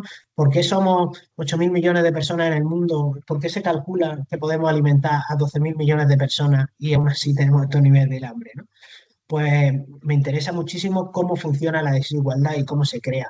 Y en esto acabas llegando a la conclusión de algo lógico, que es que el franquismo es una dictadura y la dictadura promueve la desigualdad porque funcionan así, porque la sancionan, pero es que además no la resuelven. Es decir, los estados democráticos, con todos los problemas, la democracia que surge después del 45, ¿no? La del consenso social, etcétera, etcétera, consideran que el Estado tiene un papel fundamental a la hora de resolver los problemas de los ciudadanos, porque los considera ciudadanos, ¿no? Y las dictaduras no funcionan así, no tienen ese prisma, ¿no? Entonces, creo que lo ha señalado muy bien, el tema de la desigualdad es clave, ¿no? ¿Qué queda de todo aquello, no? Pues yo creo que queda una memoria del hambre pues muy potente, que ha sido transmitida y que ha durado bastante, ¿eh? Y que ha sido transmitida de generación a generación. Las mujeres han sido clave en todo esto, ¿no? Y, y es curioso la fortaleza que tiene, ¿no? La fortaleza que tiene y cómo incluso la memoria del hambre se ha reflejado en la literatura y en el cine antes de reflejarse en la historiografía, ¿no? Lo que nos habla de esto. Pero una cosa, es una memoria, si me permite la expresión, un poco bizca, ¿no? Porque es una memoria que exculpa totalmente al franquismo y considera que, bueno, que parece que, ya sabe, aquello de los años del hambre, ¿no? Que parece que después de una guerra siempre tiene que pasar esto, ¿no?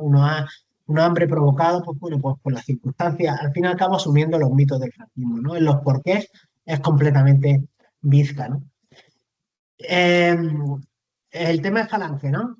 Eh, yo creo que es importante, y algunos lo habéis señalado, ¿no?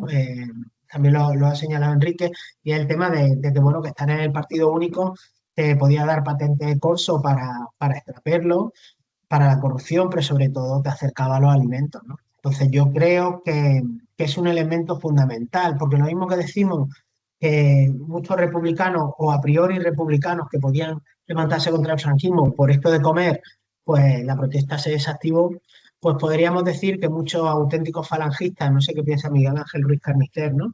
Pero que muchos auténticos falangistas que esperaban algo más del franquismo, pues también se conformaron, ¿no? Porque tocaron el alimento y al fin y al cabo lo controlaron, ¿no? Es un tema para el debate, ¿no?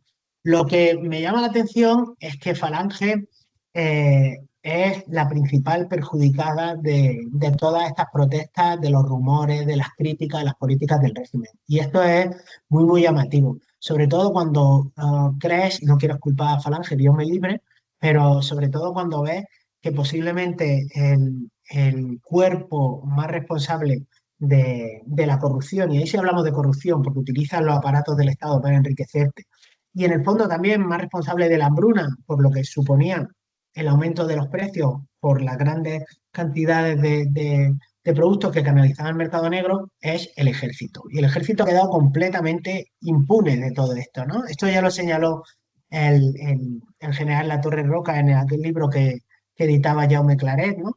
Pero es curioso, ¿no? Como se sigue pasando por alto, ¿no? Yo creo que esto merece un estudio más cercano. Y yo no sé si Enrique ha visto también algunos militares o podría avanzar un poco más en esto, ¿no? Pero es realmente sorprendente, ¿no? Cómo parece que la población en los 40, sobre todo, critica a Falange y el ejército se está poniendo literalmente las botas, ¿no? En fin, ahí lo dejo para la discusión. ¿Y cómo hemos llegado a más gente, no? Pues, pues yo creo que lo pensaba también cuando leía el libro de Enrique, ¿no? Yo creo que, bueno, y Nico, tú eres un paradigma en todo esto, ¿no? Y tengo que reconocer también que me inspiré en tu forma de escribir, ¿no? Es decir, cómo en cada página, en el fondo, encontraba un motivo para seguir leyendo, ¿no? Que es una cosa que salvando las distancias hacen los buenos novelistas, ¿no? Es decir, yo creo que los historiadores ya hemos dejado de pensar que escribir académicamente hace tu texto más sólido, ¿no? Y estamos empezando a preocuparnos por la idea de que hay que divulgarlo, ¿no? Entonces, en este sentido, no solo está la forma de escritura, sino que por mi parte, en intentar divulgar el libro, ¿no? Quizá viajar demasiado, ¿no? Seguramente mi mujer tendrá otra opinión sobre esto, ¿no? No, una opinión no tan favorable, ¿no?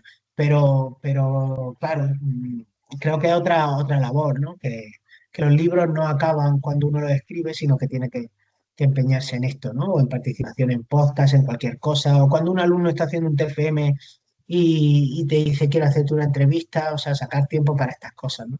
Y respecto a los nuevos proyectos, pues bueno, me gustaría hacer algo también social, pero me gustaría hacer algo micro, ¿no? Y estaba pensando volver a la Guerra Civil Española y sobre todo al golpe de Estado, pero ya veremos, ¿no? Estamos ahora todavía con esto.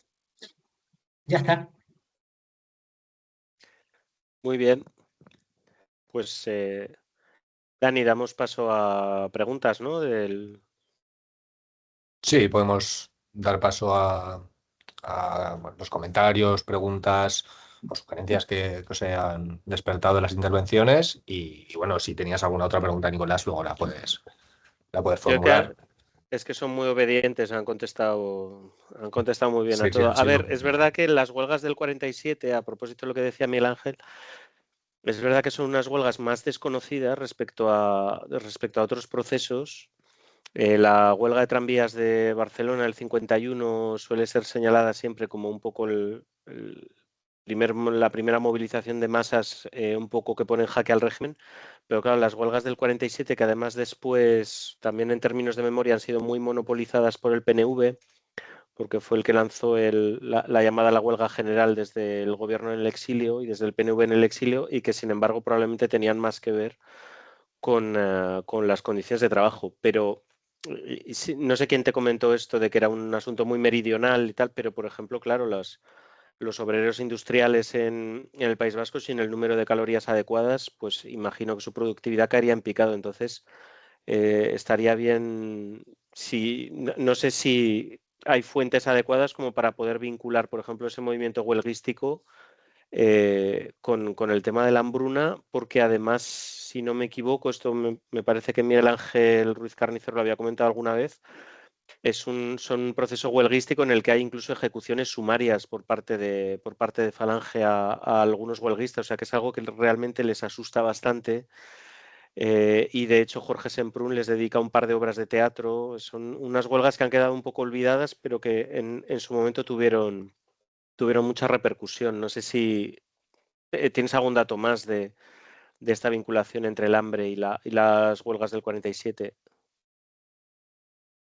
Bueno, se empieza a alargar a lo largo del 46 y que es un año muy malo, ¿no? Sobre todo por el aumento es decir, es que afecta de manera desigual porque, claro, al caer la producción, en algunos lugares pues no llega el alimento, en otros lugares llega un poco menos, pero sobre todo siempre los precios aumentan muchísimo. Y eso para los obreros que tienen unos salarios tan bajos y tan ajustados, pues se empieza a dejar sentir especialmente en su rendimiento, ¿no? O sea, se calcula que, te hablo de memoria, pero para que nos hagamos una idea, se calcula que un obrero industrial necesita 2.500 kilocalorías al día, ¿no? Y esta gente comía en torno a 1.200. Y aparte tenían a su familia, no lo olvidemos, ¿no? Entonces, sabemos que algunos se desmayan, que el rendimiento cae, ¿no? Y hay informes en la Fundación Nacional Francisco Franco sobre esto, ¿no?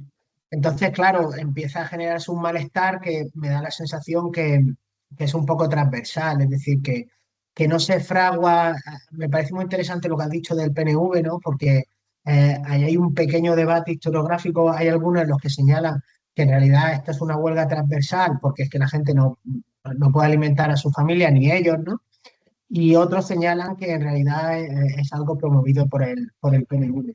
Yo creo que el sindicato del PNV es muy inteligente porque se da cuenta que la reivindicación es esa y que esa no es una reivindicación política y cree que por ahí pueden escapar, ¿no? Pero es básicamente lo que sé, ¿no? Me parece, desde luego, un tema a destacar, ¿no? Y me parece que es el primer aviso para el franquismo, además, en un momento en el que se está produciendo pues, el aislamiento internacional del régimen y todo eso, ¿no? Eso que aparece también en tu libro, de que y que están teniendo lugar. Yo creo que nos da muchas explicaciones. Sí, de hecho, una parte de la propaganda para el referéndum del 47 se lleva a cabo en euskera, probablemente como una de las reacciones también al movimiento huelguístico del 47. O sea que ahí habría ya digo que es menos conocido que la huelga del 51, en la que sí que el precio del tranvía, la cuestión de los abastos, digamos, ha sido como más tratada, pero el estudio sobre el País Vasco siempre parece un poco alejado del estudio del resto de los territorios en la época de la dictadura. Y esto, Enrique, por enlazarlo, la gente del País Vasco que aparece en el listado, ¿cuál es el recuerdo que queda de ella actualmente? Porque, por ejemplo, los nombres catalanes siguen siendo un poco como los grandes nombres de los comerciales, industriales, pero ¿qué pasa con la gente del País Vasco?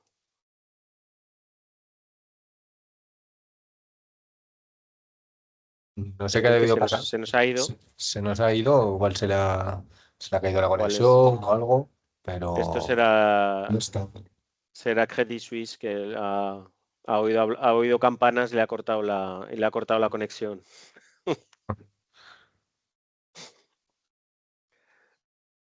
Vamos a esperar si se vuelve a conectar. Si tenéis preguntas para Miguel Sí, Ángel. eso. Eso, una cosa, una pequeña anécdota que voy a contar, ¿no? Para que veamos cómo a veces el hambre afecta a algunos, o sea, en distintas escalas, y a veces el hambre puede afectar a un jornalero de Andalucía en que que el pan no llega al pueblo, pero a un vasco le puede afectar en que el sueldo no le llega para comer, ¿no? Para que vea. Había un chiste precisamente en el año 46, lo contaba la diplomacia británica, ¿no? Bueno, un chiste, no penséis que es gracioso, ¿eh? Pero creo leerlo históricamente que parece que en el circo Price apareció un espectáculo de marionetas, ¿no? Y entonces, pues parece que las marionetas básicamente decía un tillo, decía, pórtate bien, porque si no te portas bien, dejarás de trabajar y no comerás.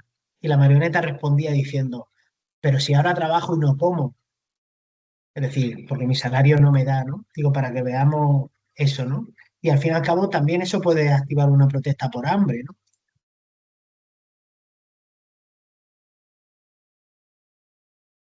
Bueno, pues dejamos, si queréis hacer alguna pregunta, algún comentario a Miguel Ángel, porque Enrique, pues esperaremos a que se conecte. Le voy a...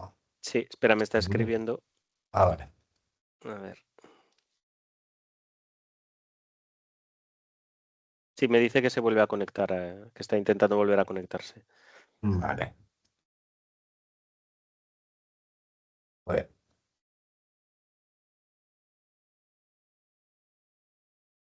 A ver, ¿quién se lanza? Bueno, si queréis empiezo yo. Lo primero agradeciendo otra vez porque yo creo que ha sido un rato extraordinario, muy divertido desde mi punto de vista, muy interesante y además con dos libros mayores porque tratan realmente elementos transversales, ¿no? Para entender el franquismo, momentos muy diferentes. Además, yo creo que Nicolás ha logrado unirlos, lo cual a priori pues podía parecer que no era tan fácil o tan sencillo. Pero es verdad, yo creo que es una de las ideas eh, que de alguna manera se tienen muchas veces en la cabeza, pero cuesta expresarlas, ¿no? A la historiografía le ha costado expresarlas así tal cual, ¿no? El carácter funcional que algunos de los elementos que tiene el régimen franquista, como el hambre y la corrupción, que es de lo que un poco se nos habla en estos libros, forman parte de lo que es la dictadura, es decir, que son funcionales que le sirven, a pesar de que uno pudiera pensar que son elementos de desgaste, ¿no? Desde otro punto de vista. Lo que pasa, que yo creo que es un poco también la pregunta que les planteo a los dos, bueno, a Miguel Ángel de entrada, creo que son distintos. Por ejemplo, la corrupción, todo lo que significa esas estructuras a distintos niveles, tanto la pequeña corrupción como la gran corrupción, de alguna manera les sirven a la dictadura de alguna manera. Por ejemplo, esa corrupción que además mencionabas tú, Miguel Ángel, de los falangistas que tienen acceso a una serie de bienes determinados, de acceso a determinadas casas o de acceso a empleos o de accesos a la hora de, por ejemplo, pues conseguir mejor alimentación o otras oportunidades, es una corrupción que les sirve para tener unas élites políticas a su servicio, es decir, incondicionales y leales desde ese punto de vista. Y para lo que son los grandes extraperlistas o los que se llevan, como el caso que nos contaba Enrique, el dinero a Suiza y hace estas inversiones, bueno, es también un elemento que dentro de las luchas políticas puede ser puesto encima de la mesa culpabilizándoles, que es lo que harán los falangistas a final de los años 50 en el 59, pero les sirve también como válvula de escape, como elemento de control, es decir, yo creo que eso es objetivamente, el régimen se maneja bien en eso desde muchos puntos de vista. Con el hambre no tengo claro que sea lo mismo, sobre todo, bueno, con el hambre sí, pero a lo mejor la diferencia que tú has hecho, Miguel Ángel, entre hambre y hambruna, yo creo que es importante.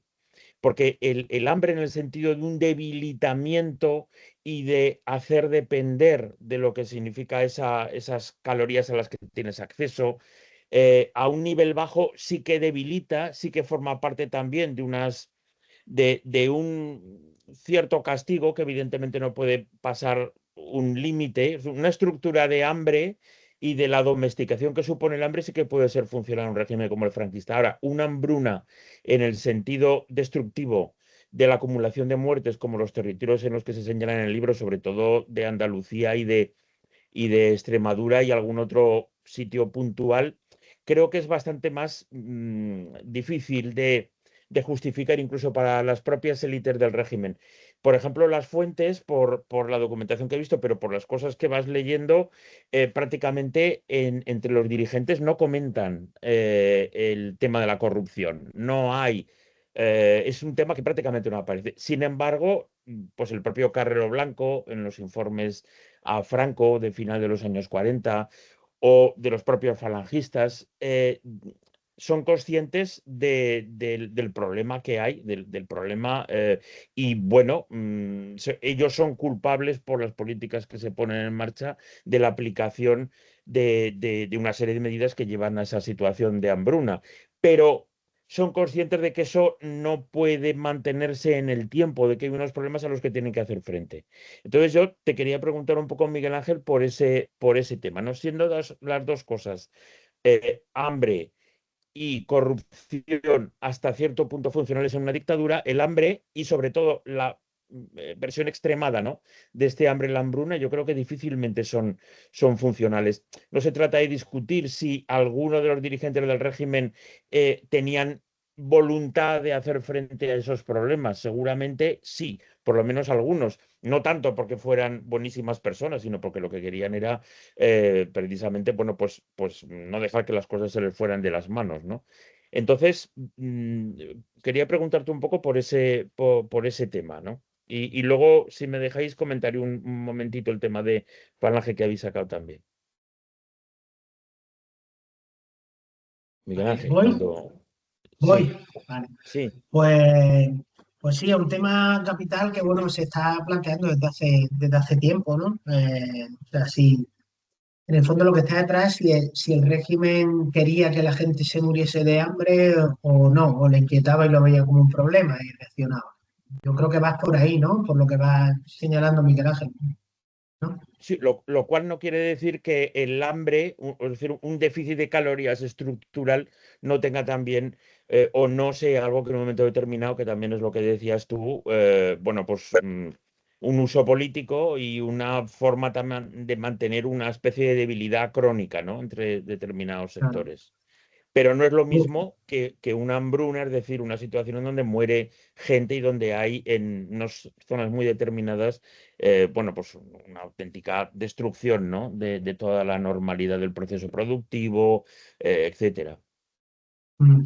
Bueno, yo tengo la sensación que el hambre se convierte en un problema para el régimen y así aparecen sus fuentes en los años de la hambruna. Es decir, ahí es cuando tú ves en correspondencia interna que ellos no quieren que la gente se muera de hambre. Es decir, los alcaldes pues están preocupados y ya sea por humanidad, ya sea porque temen que pueda pasar algo, ¿no? De hecho, el gobernador Fontana Tarrach dice que, hablando de Granada, dice, hoy vivimos como si estuviésemos viviendo sobre un volcán, ¿no?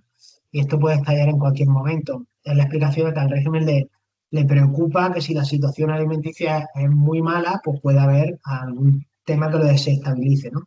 Por ese motivo, pero también tú ves, y aquí es donde el historiador es difícil y se tiene que sobreponer a una visión extremadamente militante del franquismo y tiene que ser honesto, tú ves que a los alcaldes y a algunas autoridades les preocupa que la gente se esté muriendo de hambre y lo viven como un problema. Ahora bien, a la hora de resolver este problema, también hay que reconocer que el régimen tomó otras decisiones y podía haber hecho otra cosa, ¿no? Es decir, por ejemplo, respecto a la colaboración con el eje, etcétera, etcétera, ¿no? Entonces, tenía otras prioridades, digamos, ¿no? Eso no quiere decir que el régimen quisiese que la gente se muriese de hambre. Ahora bien, hay que distinguir muchísimo, y lo mismo que estoy siendo muy matizado en lo que pasa en España fuera de las cárceles, creo que dentro de las cárceles hay muy pocas cosas que hagan defendible que el régimen no quiera que se mueran de hambre. Es decir, dentro de las cárceles que no hay racionamiento, la situación es pésima y no hacen absolutamente nada. O sea, y mueren absolutamente como chinches, ¿no? Y de hecho, por ejemplo, incluso políticas como el llamado turismo carcelario, para alejar a la gente, los presos de su familia y que no pudiesen recibir comida, pues deben de verse así, ¿no? O sea, no es para que se mueran de pena los presos, es para que se mueran de hambre. Y dentro de los campos de trabajo o en los campos de concentración, es que sabían perfectamente lo que estaban haciendo, ¿no? A pesar de que en las memorias de la Dirección General de Prisiones, pues las publicaciones que ellos tenían hablaban de una realidad que era falsa, ¿no? Decían, no, se alimentan con 2.200 calorías cada día y son menús muy equilibrados. O sea, cuando tú entras en el panorama de lo que hay dentro de las cárceles, es tan distinto de lo que pasa afuera y la reacción de las autoridades es tan distinta que creo que esta matización sí hay que hacerla, ¿no? Es decir, yo creo que el hambre, como un ejercicio de violencia lenta dentro de las cárceles, a los vencidos actúa como un arma más de su aniquilación. Es decir, el régimen pensaba que en el fondo los republicanos eran pues enemigos de España y que al fin y al cabo eran delincuentes que si morían pues tampoco pasaba absolutamente nada. De hecho, El caso de Miguel Hernández puede ser hasta significativo en esto también, ¿no? Es decir, sí te damos ayuda si te conviertes en un buen español y juras de tu idea, ¿no? Yo creo que estas pequeñas historias nos desvelan muchas cosas, y además, pero es que no fue el único, ¿no? Porque sabemos que Julián Besteiro pasó exactamente lo mismo, ¿no? No sé si te he respondido. Sí, sí, sí, sí, sí. Sobre lo que también has hablado, has comentado lo del tema de Falange, que es verdad que Falange son los que siempre se están quejando de que les está acusando la gente de ser los responsables de los problemas del régimen, de las enfermedades, de la... Vienen a decir, pero si somos unos pringaos, si realmente los que están siendo favorecidos por la arbitrariedad son la gente que tiene una posición económica alta, que está instalada. Entonces, a principios de los años 50, continuamente están diciendo hay que luchar contra las personas corruptas, es decir, son muy conscientes que tienen una imagen de absoluta corrupción y de favorecer ese tipo de minorías, pero continuamente están diciendo también, cuando ha habido persecución de la gente, nunca se ha ido a por los gordos. Por eso en el año 59, en este caso del que habla Enrique, y en otros que sin duda a lo mejor tienen menos impacto, pero hay microescándalos por ahí, yo creo que los falangistas están encantados, y están encantados porque es la forma de alejar la corrupción de ellos mismos, de decir, no es cosa nuestra, si ha habido garbanzos negros ya estamos contra ellos, o es un episodio que queda atrás dentro de la gente tan extraña que se unió a nosotros, o es lo que dicen ellos como excusa, en la guerra.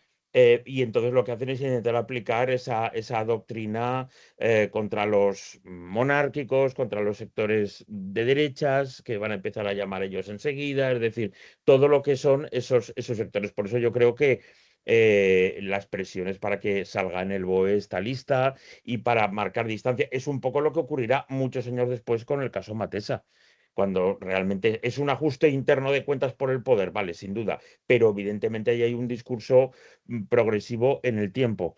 Lo cual no quiere decir que, claro, Falange está llena de esa pequeña corrupción. ¿Por qué?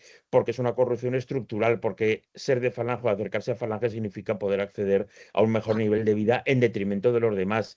Y algunos, además de eso, de esa corrupción aceptada y normalizada y legalizada, pues lo que hacen son sus negocios, pero evidentemente a una escala que tiene poco que ver con la que estamos hablando, ¿no? Que es de otro tipo, y sobre todo son los que se llevan las acusaciones por parte de la gente de que Falange es el símbolo de la corrupción, algo que a ellos les parece una barbaridad, ¿no? Desde ese punto de vista. Entonces, claro, que por muy debilitada, como decía Enrique en su intervención, por muy debilitada que esté Falange a final de los años 50, estructuralmente tiene una fuerza suficiente, como se va a ver en los 60, sobre todo desde los sindicatos, como para acoger la bandera de este tema, ¿no? De intentar compensar las suciedades o los lodos del pasado con la bandera de la anticorrupción y de la honorabilidad, ¿no? Lo que pasa es que lo tienen muy difícil, ¿no? Lo tienen muy difícil, porque es muy difícil ser de Falange y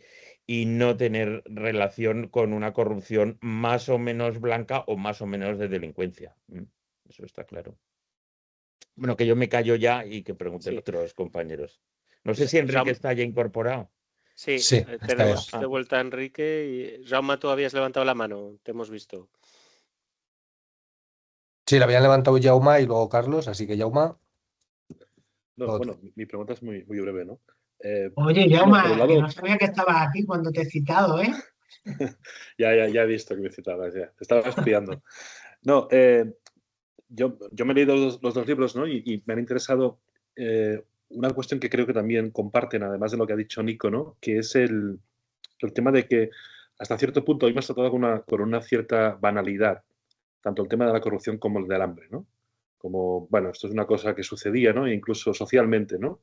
Pues había hambre, pues había corrupción, pero sin darle la relevancia que tenía, ¿no?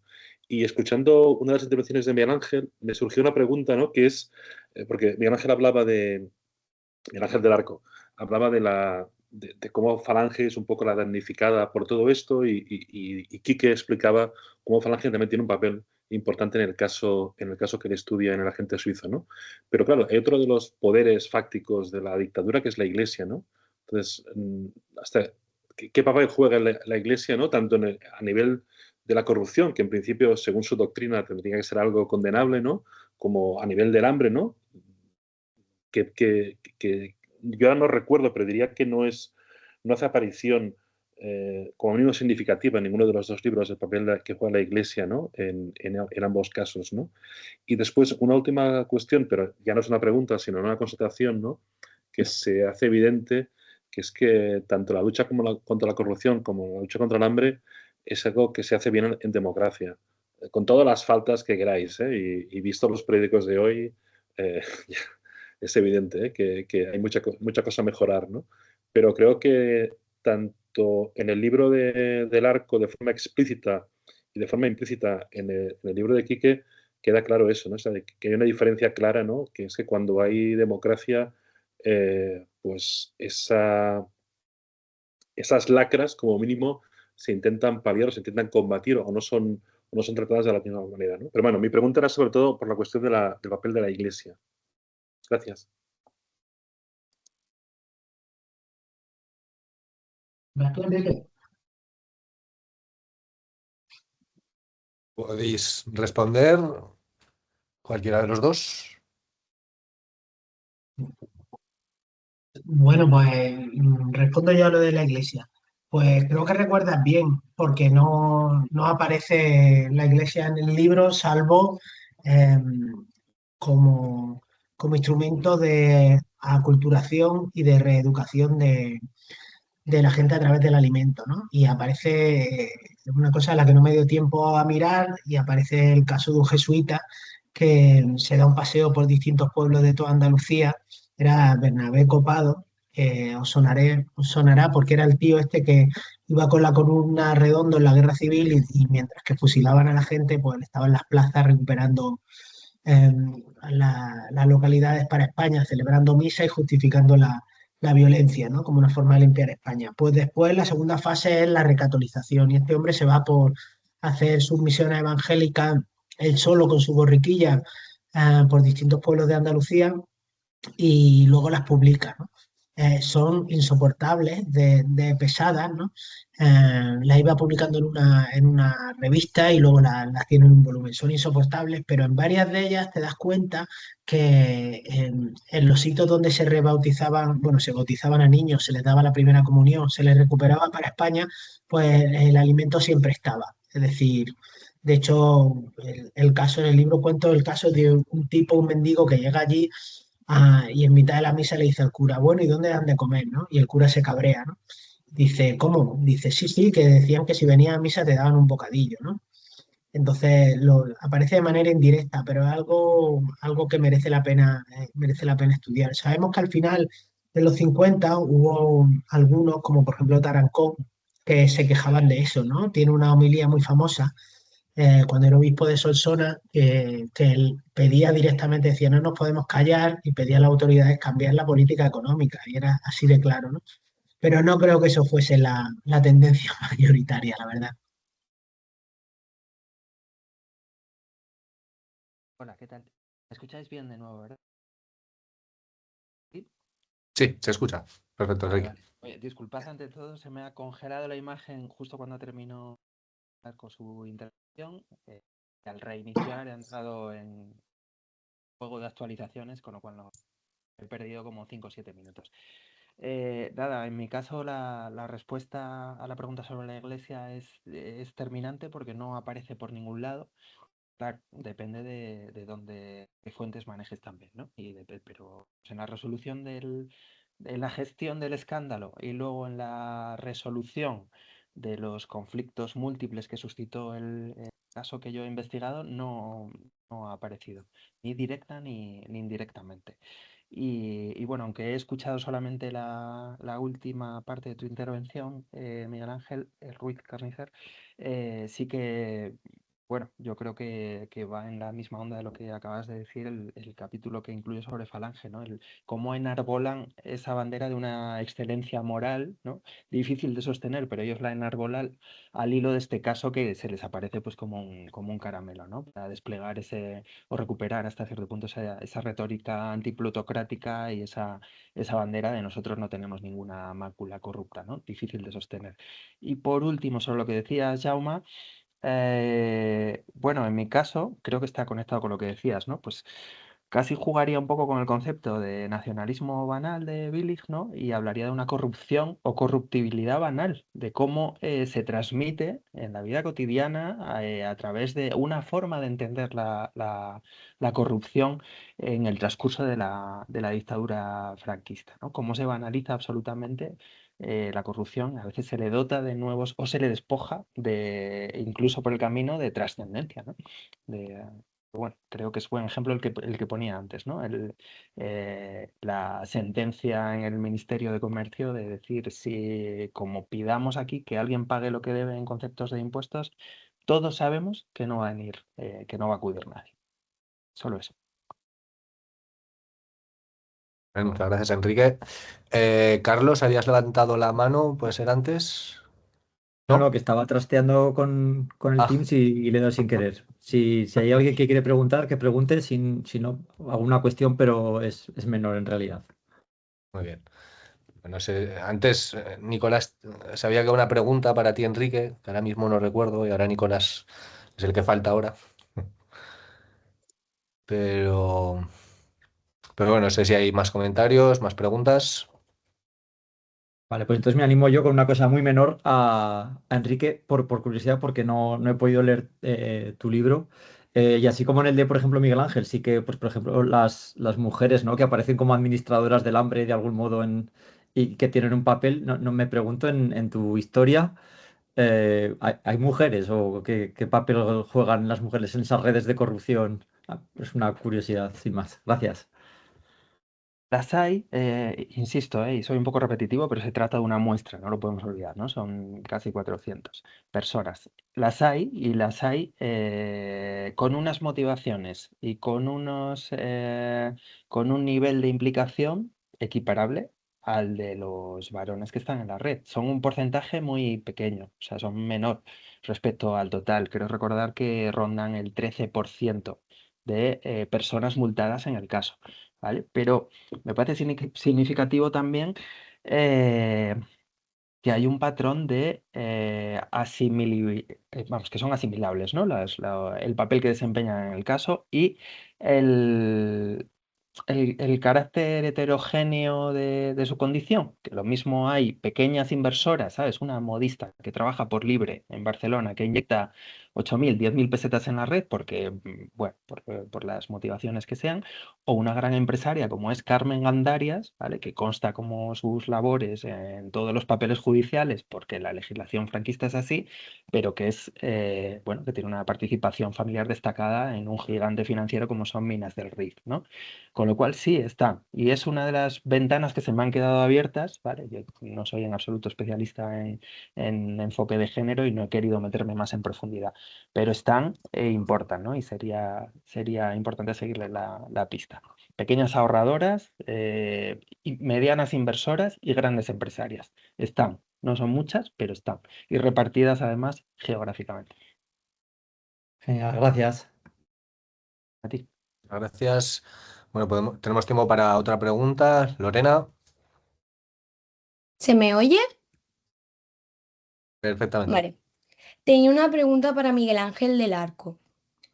Y es que en el contexto del desarrollismo, como bien has explicado tú, el recuerdo traumático que genera la hambruna, me interesa saber de qué manera puede intervenir en el panorama actitudinal. Es decir, al fin y al cabo, por lo que yo he estado leyendo, es a nivel social se percibe como un momento de brecha y de ruptura con respecto a tiempos pretéritos dominados pues, por la penuria y la pobreza. Y quería saber si tú consideras que en cierta medida pudo generar un aumento del consentimiento social hacia el régimen.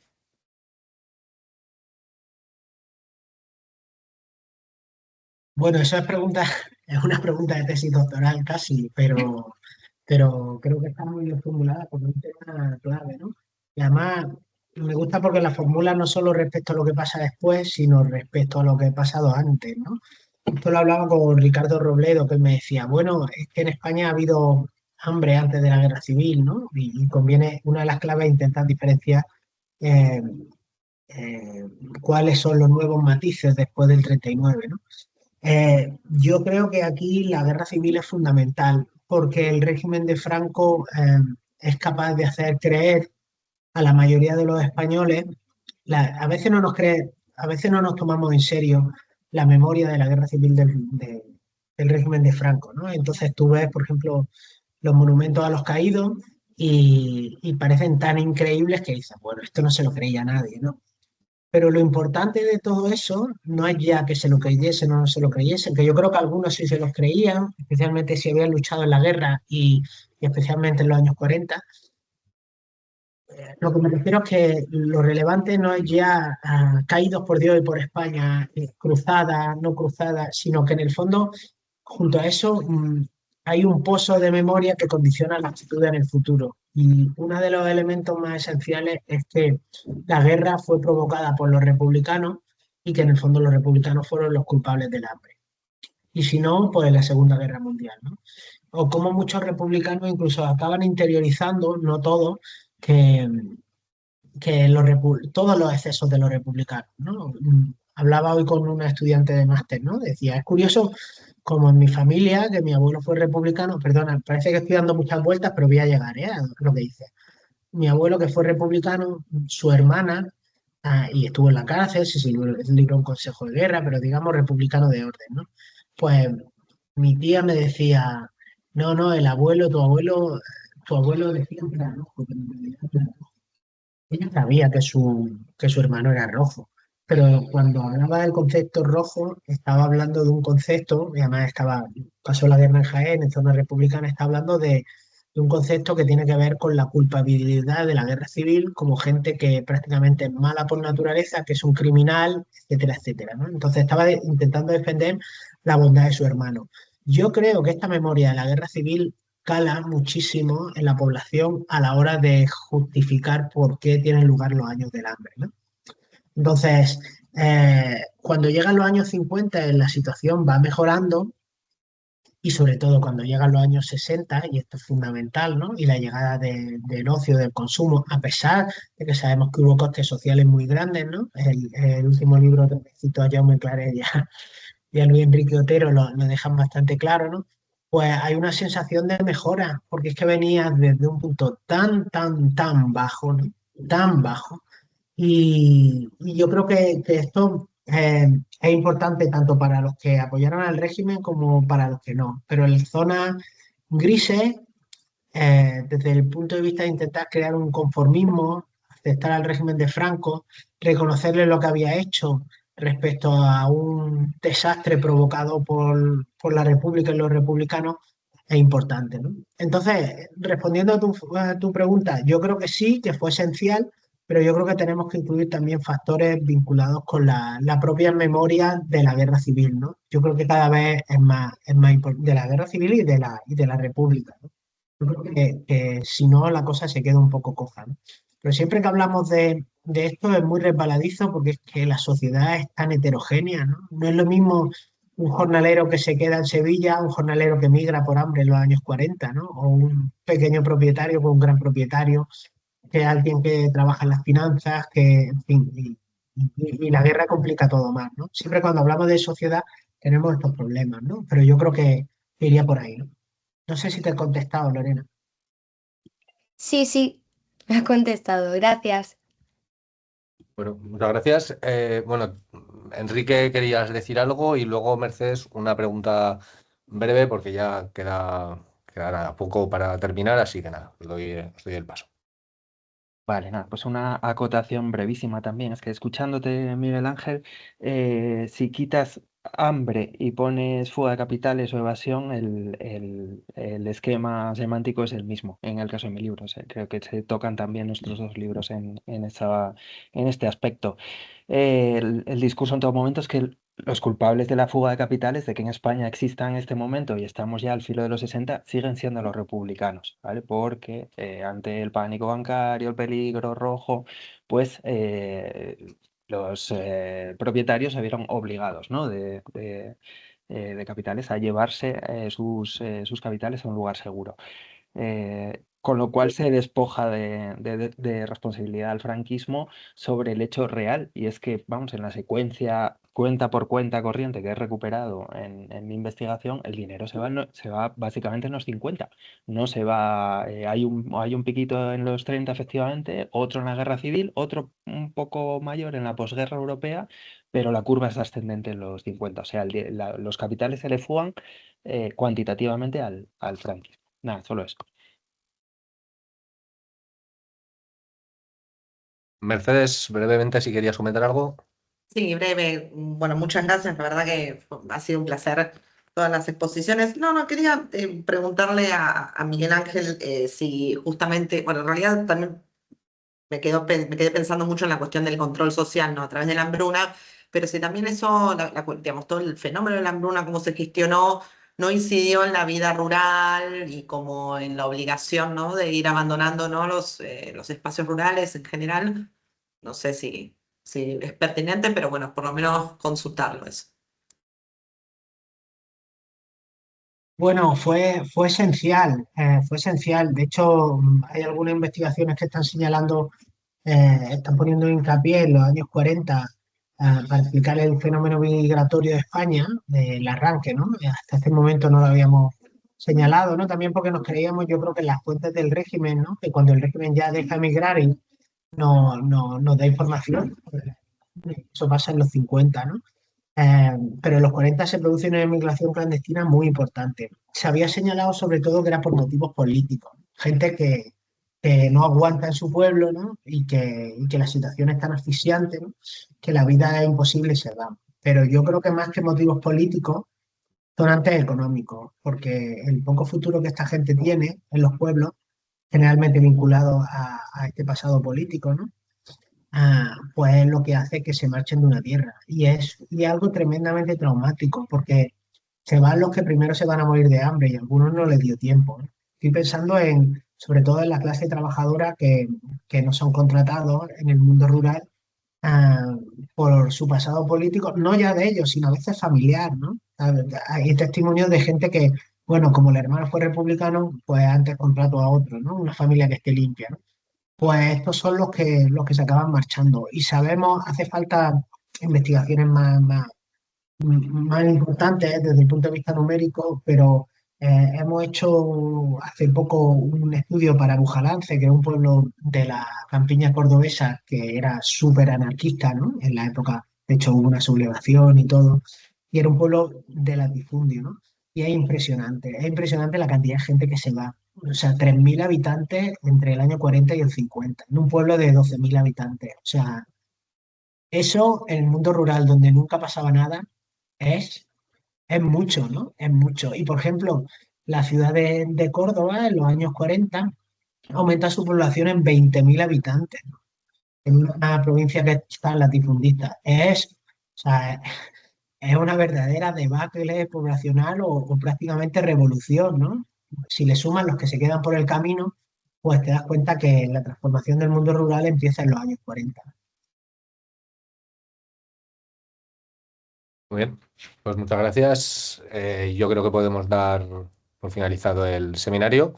Así que nada, muchas gracias Miguel Ángel, muchas gracias Enrique bueno, por haber aceptado la invitación a participar. Ha sido muy interesante y bueno, el diálogo ha estado realmente bien. También gracias Nicolás por los comentarios.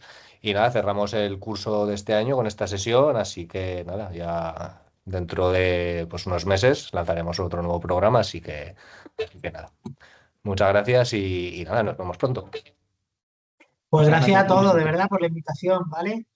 Gracias a vosotros, Gracias. ha sido un Gracias. auténtico gusto teneros. Venga, Venga, hasta luego. y a Muchas Nico gracias. especialmente. Adiós. Chao. Chao.